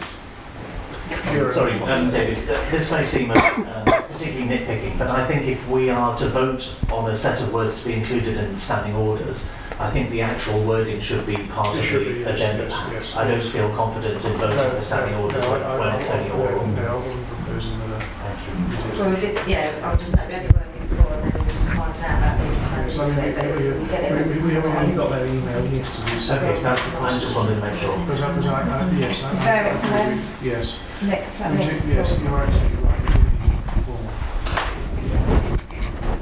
So defer to next call, Parish. Did we have a proposal on?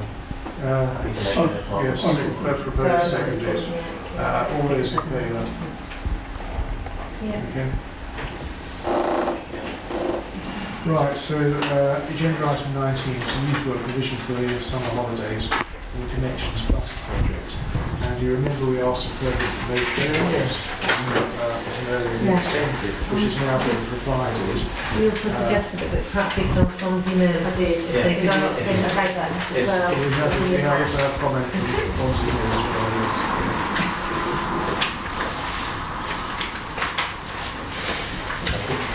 Was it only in the papers that were on the table tonight? No, they were. No, it should have been sent out if it's from only Nathan. Yes. Yeah, it was a pack.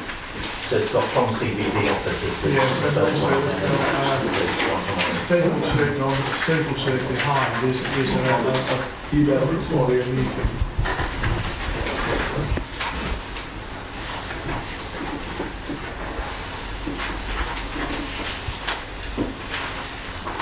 And what Ollie's saying is that the two services can complement each other.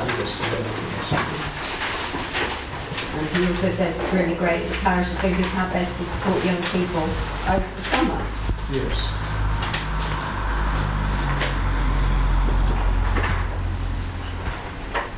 So, do neighbours feel that we ought to Give me £700 revisit this fast? £700. Can we afford it? Have we got that money? Got money in the donations. Yes, I don't think it's not specific. It's not in the money budget. that was budgeted for. And how many visits again? So it's 4 visits, 2-hour sessions. So Ollie's saying we're already paying for some provision over the summer, which was part of what I wanted to know, was whether they themselves were doing stuff over the summer. I think well, the residential.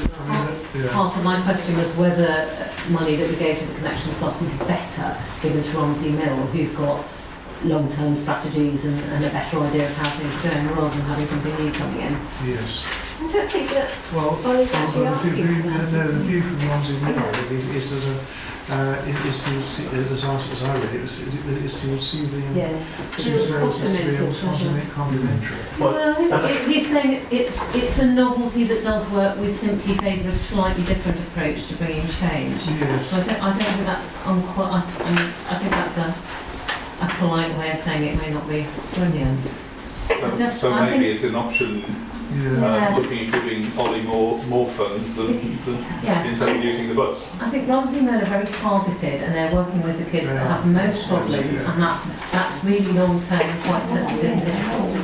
So I'm not sure that this bus thing actually is going to apply to those kids necessarily, or appeal to them. I agree with what Beck's saying. My reading of Ollie's email is that he would prefer to do the work their way, and that whilst they could accommodate and work around this if we did it, he doesn't necessarily see a need for it, and so I don't think, particularly given the cost, I'd suggest we don't do it. I mean, I have had feedback from some other villages, particularly in the Norfolk district, who used the service, and I think the general feeling was it wasn't totally good value for money. Right. That's useful. Well, that's more helpful than. So useful. I'm happy to propose that we don't. It's not a criticism of the work they do. It's the fact that it's a lot of money for a relatively small number of children. Our existing work with Romsey Mill is already paid for and is likely to be more effective. I think they'd be better use of extra money if we wanted to spend it. Well, I think, Because you are proposing that we give an extra grant to Romsey Mill. I mean, they haven't specifically asked for that. I wasn't actually. I'm just clarifying from what Beck was saying. I think separate. I mean, Ollie hasn't actually said if you threw some extra cash at us, we could do amazing things too. I think he's saying we're doing it already, so we save the money. So all those in favour of not supporting the Connections Plus?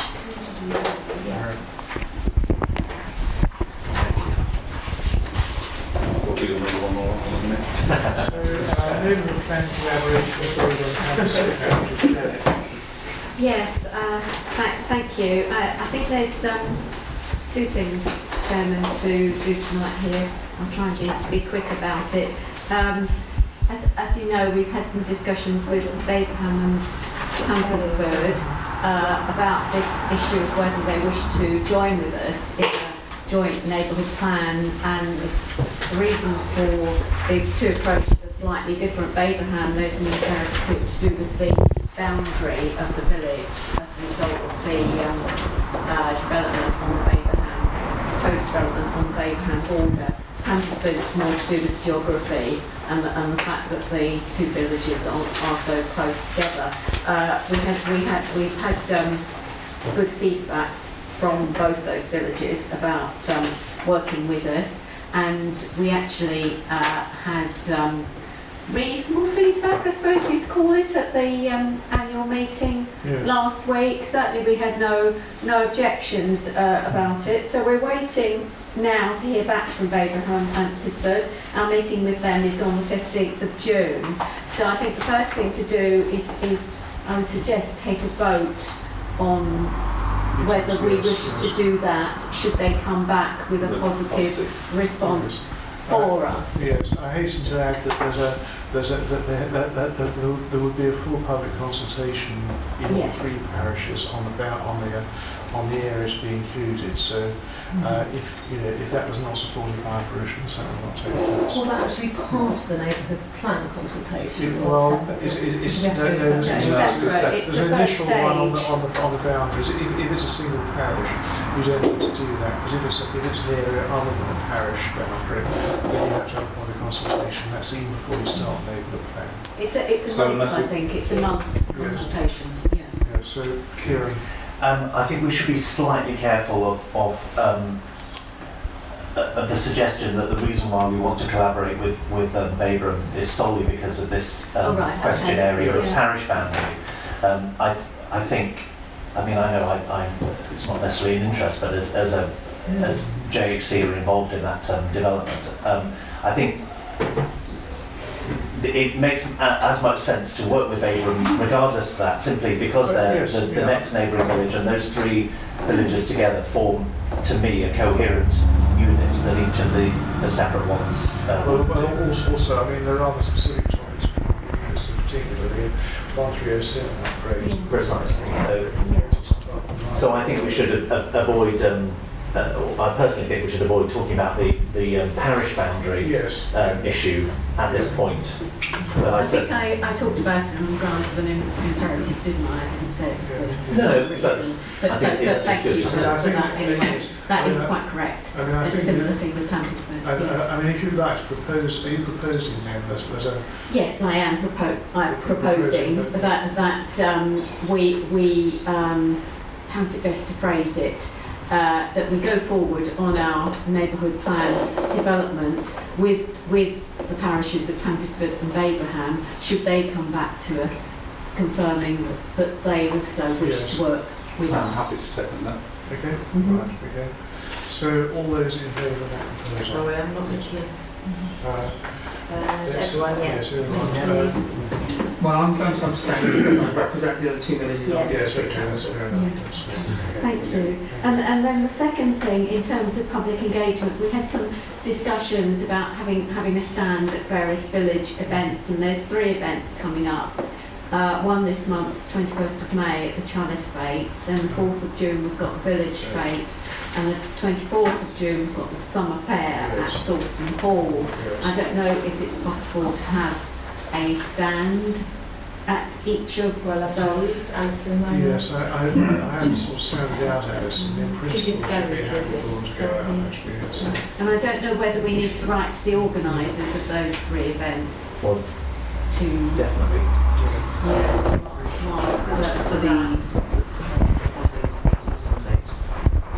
Yeah. That's something that already got mentioned at the source. I thought it would be mentioned about just a parish notice and stand. Well, there should be a separate one, I think, because it's so important to present the neighbourhood plan as not a parish council thing, as a community engagement thing. So do drop a line to Sawston Fete, just so that somebody can know you're coming and to leave a pitch for you. Do that with Joe. That's wonderful, and I'll be asking for people to come and help. So it's not just me. So, could we do we need to have a vote on that proposal? I think that's consultation and then nobody found the objects to it. And then when I know definitely that's going ahead, we can put something on the parish website and the Sawston Facebook page. And then when also we know what's happening with Baberham and Pampersford, we could draft a more general article that could be used for various outlets, you know, Sawston Scene, parish website, anything we want to distribute, etc. Right. Okay. Thank you. Thanks, Darren, and thanks, Darren, for helping. Just in that context, we really need to do some serious promotion of this to get it give it some momentum. Otherwise, for example, we had attendance at last week's annual parish. And that's clear. There weren't enough people in there from which to garner enough people to do all the work that we are hoping might join with the endeavour. So I'm just thinking that if we give some thought, for example, to having an event in September, perhaps towards the end of September when the schools are back and so on, and if we already have that in mind, then those events that you've just mentioned in the meantime could be used to promote a major coming together at the end of September, so people can start to consider it, and then this promotion of an event that I think is quite critical. The key thing is we need to wait to see about Hampton and Ravenham, because we need to get them joined in with that event as well, don't we? Yeah. So well, whether they join us or not, we need to be thinking about how we promote. We need to inform them what we're doing, Does your working group have anybody in it who's good at communications and knows about community engagement? Because if not, I think that's probably the first person you need to recruit. Recruiting the village. Okay, well we can certainly ask about that. That is, but just because if there is anyone else who is capable of doing it, thank you very much. Thank you. Well, that's right. Yes, you remember the groups. So no, just for purpose of as we go forward and find other people who are also capable. So. Okay. Right. So. Okay. Thank you very much, everyone. Thank you. Let's move on then to agenda item 21, no correspondence. Have an update by county councillors, and Councillor Hickford's been very.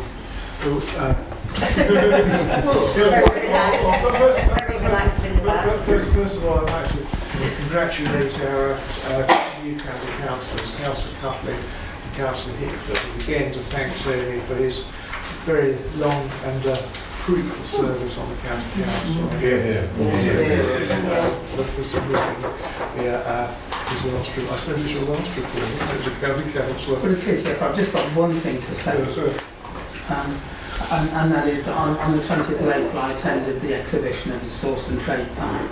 And that's quite significant. This is actually Pampersett, not Sawston, despite the name.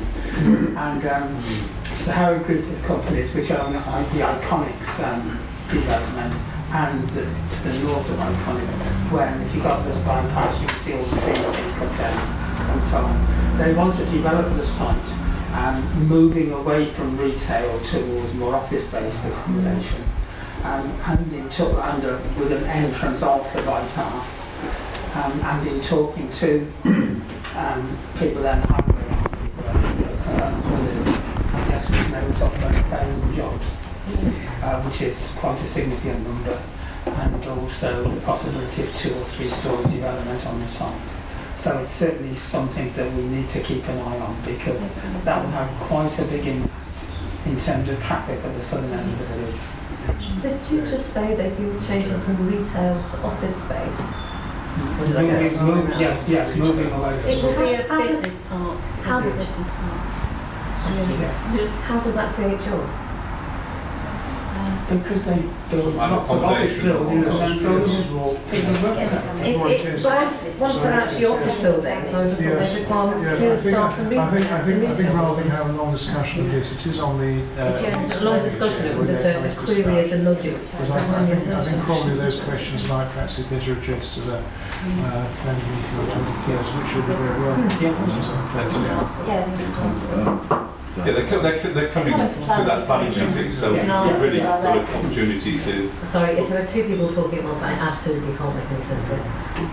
There are people the Howard Group are coming to the planning meeting in 2 weeks' time. So Just to clarify that issue of the jobs, because I talked to them about that, and obviously what will happen is their tenants will come in and they will have staff. I thought David just curtailed discussion of this. It doesn't. Well, I was just thinking.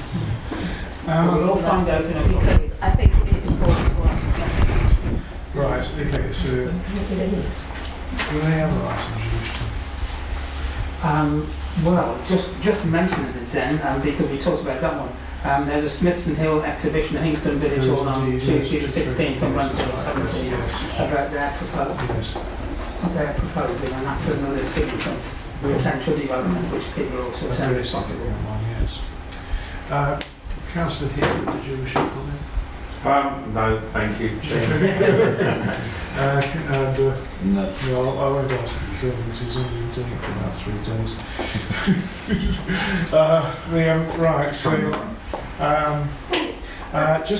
Sorry, David, there may be a relevant question on this.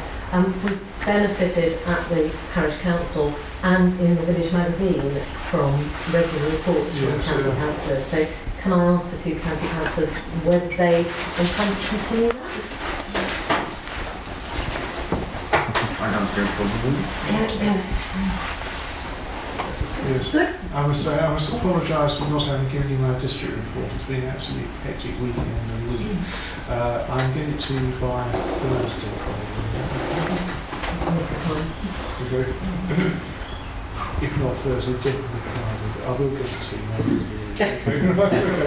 Right, now just looking at the agenda, and I'm not quite sure why we need to go into closed session for 24. Okay, don't want to do that. I don't see that as being particularly confidential. No. And since it was asked by a member of the public who's here, I think we should debate it. Do you want to do that now? We're going to do council. No, I was going to do that, and then I was going to do 24, and then go into closed session for 25, which I think relates to specific people and therefore should be held in camera. So the parish co-option for the parish representation of the city deal. The procedure was queried at the annual meeting, and since then I've had an opportunity to look back at the emails, and also the clerk has. Normally an invitation should have come to the clerk, and that should have gone on an agenda. I don't think there's an invitation actually did come to the clerk. Well, I haven't seen one. I don't remember, because I would normally, if I ask for representation, I normally make sure it's put out, but I've not had time to check since last week because either I've not had the computer or I've not been in, so I can't give you information. I'm not going to say yes or no because I'm not. I received an invitation to the meeting on the 23rd of March, which was the afternoon of the day in which the planning agenda went out for that month. And the meeting was held on the 4th of April. Under the Constitution, I'm invited as a district councillor, so I did not see that as a specific parish council representative. In any case, I was unable to attend, and I my apologies because I explained at the meeting I was in Birmingham that week. So, have we actually received an invitation? No, that's what I said. I'm not sure. I don't think we have, because I would have bought it here, but I haven't checked my emails or anything yet, so I don't want to say yes. So I'm sorry, David, are you saying that you got an invitation but you thought that was an invitation to you as a district councillor, rather than an invitation from somebody from the parish council? It's just open, and according to the Constitution, district councillors can attend. That sounds very vague and inefficient. It is very vague. Especially for an invitation. For a meeting on Yes. Actually, no, if I get anything through, I will The members of the local liaison forum are all the county and district councillors of villages on the route, coupled with representatives from named villages in the Constitution that was agreed on the 20th of February. And before the 20th of February meeting, letters were certainly sent out to parish councils. Whether this particular parish council got a letter or not is another question. But they were sent out to parish councils because they were actually discussed in a number of parish councils. And for example, at Little Abington, none of the councillors could attend. So they agreed in the meeting, their parish council meeting, to send the clerk to the local liaison forum meeting on the 20th of February. So certainly some parish councils did decide who their representatives were going to be. But And on a general principle, But Joe, Chair, you just said that you haven't had a chance to look at, so now you're saying that... No, what I'm saying, I haven't looked, my computer's been taken away, so I've had no access to emails now, or I've been out. This is going back, I've not had chance to look back, so I've had no computer to look back to confirm that yes, I was asked, we were asked to give representation, and either I haven't done it or I didn't. But whenever we get asked for someone to go, I always make sure I email everyone, or it goes on as an agenda for it to be agreed, like I did with the Jason Ablewhite thing. That went out to everyone. So that's what makes me think we hadn't been asked. But I haven't had a chance to check it, which hopefully I will do when I get my computer back. Well, I don't know whether Brian was first. No. But I was just going to say, does it make sense just then to defer this discussion? I think it does. For a month. Well, or are we sure from what Tony's just said that actually we should be sending representatives from Sawston, from Parish Council? If I can just look to the future, and it was decided by the executive board that we'd have some workshops on the 1307, and then leading up to another formal local liaison forum meeting. Now the advice that we've had is because of the general election, we shouldn't even be holding any workshops in the period before the general election. So there won't be any meetings before the 8th of June. And then in the next couple of weeks after that, there's likely to be 3 workshops with a local liaison forum meeting towards the end, either the very end of June or very, very early in July. so in context of that conversation, and indeed the earlier one, because we mentioned Kevin's already attending as a city Deals Assembly member. No, it was a district councillor. As well.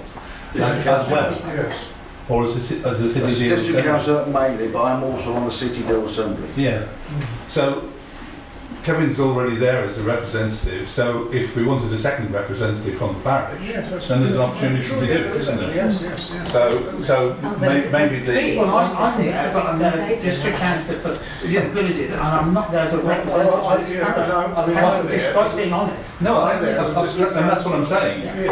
Sorry, Janet. Well, I was just going to say, don't we need to get to the bottom of whether we've got an invitation or not? Well, first. It's in the constitution. Definitely the source. But you said certain villages, didn't you? You didn't say all No, he said Sawston is definitely so we can send a representative. That was what. Yeah. I mean, I have a feeling the Sawston Act is about meeting. I'm just trying to bottom out why we don't years to have had a formal. Well, I'll check up with... Well, I was invited to district council. Well, the first meeting we went to was open anyway, so... But the Linton, it's slightly curious, the Linton meeting that I went to as a member of the public, and the parish councillor, just to see what was going on, was there already populated by representatives of various parishes, and you were there as the parish representative. I'll tell you what happened. I turned up, sat in the public gallery of Kevin, and somebody said to me, will somebody represent Sawston? And, there was no one else there, also apart from Kevin, who was there as a city deal representative. That's all. But moving forward with this, we've not had. You weren't there at that time. Sure, I may have arrived later. But the fact that we were invited as a parish council to be represented, or you're saying whether we should have been. Yeah, so this is what I need to check. So do we want to... But it really doesn't matter. Okay, so do we just want to nominate someone and to go? I think let's nominate someone and... So can I nominate Brian if you're interested? Is this something that you have a particular interest in? Well, I am interested in it, yeah. Well, yes. Which is why I went. And I'm happy to go again. But what we should do is... David and Kevin can go anyway wearing different hats, and Tony can go in a different hat. Roger can go as well. We can send a whole council. Is it parish council representative? Yes. Sorry, do we run out of time, please? Yeah, okay. I think you can actually send 2. So what I was going to suggest is if Bex is nominating Brian, if Janet, as she's planning for the council, would Janet Would you be Yeah, I'd be prepared? interested to go. So we And I haven't, have we been to haven't, some we haven't city got deal chairs meetings myself. and so in place for the The committee public yet. ones. Yeah. But currently, well, she was all right. She remains chair Until we choose another one. No, you and... But we can take two, we can have Brian and Janet. Has anyone want to nominate anyone else? Does anyone else want to go? Let's just vote. Excellent. Well, don't forget, the local liaison forum meetings themselves are open to the public. Yeah, It's just that when it it's comes just to a votes, But if we, it's the local liaison forum members who vote. But the last meeting, I did take the vote of everybody else as well. We thought these weren't meetings that were open to the public, they were workshops. the workshops are a different matter, aren't No, they? the 20th of February was an open meeting for any member of the public who was coming on to. But there was a committee formed at that time, wasn't there? And it's that committee that's appointing a working group, I understand, which is what Kevin was talking about before. So have we got a representative on that working group? No, the working groups are every member of the forum. That is the district and county councils and the parish council nomination. Right, except everybody that's the committee. Yeah. Oh. Okay. Right, so... Just have an idea of what I've let myself in for. So do we, if we have no further nominations, is everybody happy with those two? We'd better vote. Okay, all I'm right. happy for that. Thank you. Okay. Right, so I think we're probably going to need to run into extra time, so can I have a motion for an extension? Half an hour, do we need, do you think? Should we do it all night? Make Make it half an hour. Make it half half an hour. We won't use it all hour. up actually, so, yeah. Okay. Right, all those in favour? Yeah. Thank you. Otherwise you'll have another meeting next week. Yeah, I've got you, I know, yeah, I've got Give us every you. time, skip that bit. Okay. Right, so I'm now going to... Member procedure. Yeah. I'm now You going don't skip it, do you? No. I'm happy for you to vote. It's all right, it's all right. Okay. We made a decision. I'll now ask for councillors' issues and agenda items for the next meeting. So, Brian. Losing the will to live, so I think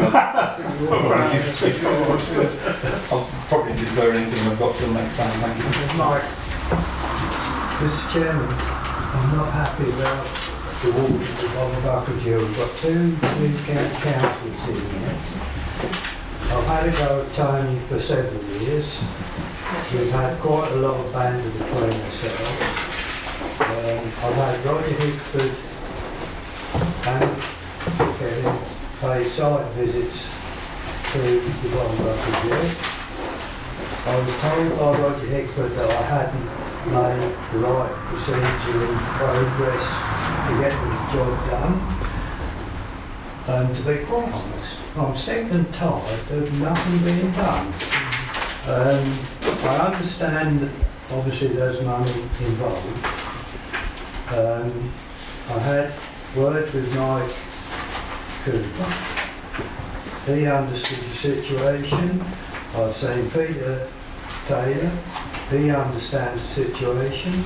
And in Tony's last minutes, he put on there that the farm involved would not agree to anything being done on their side of the road, more or less reading between the lines, until permission was given for the warehousing. Now, before that barn was built, the big barn was built, it's in the plans that as the drain comes from the highways to the ditch.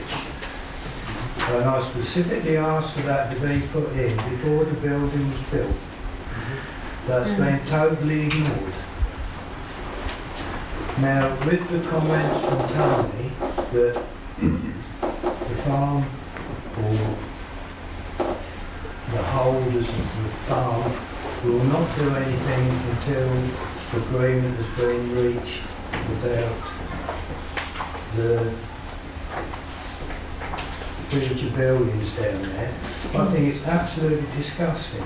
And my suggestion now is that the highways find the outlet pipe from the highways and just dig the trench in the hedgerow to let that water into it.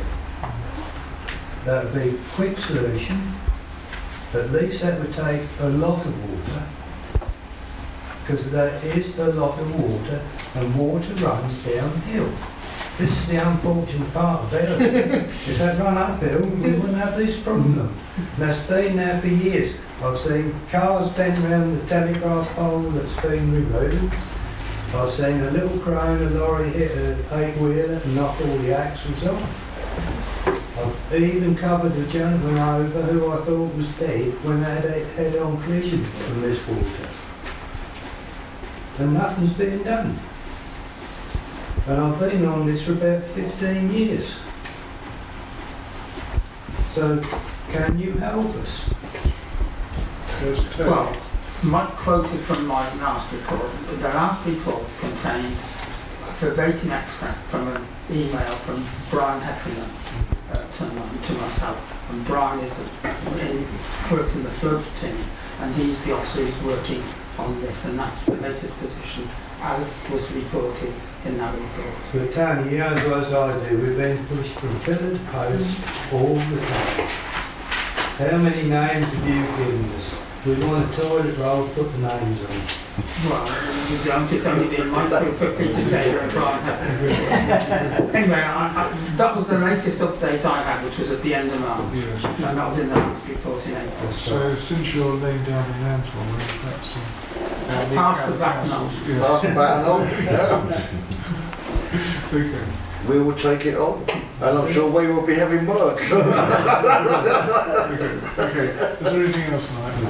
No. Just the secret coming through the bell. Yes, that's noted. Yeah, and otherwise nothing's happening with community engagement at the moment because there are lots of other things going on which people don't regard. Yes, that's it. Just could you just correct my name, please? It's Rajni. You changed everything about me with that spelling. Okay, thank you. Colin.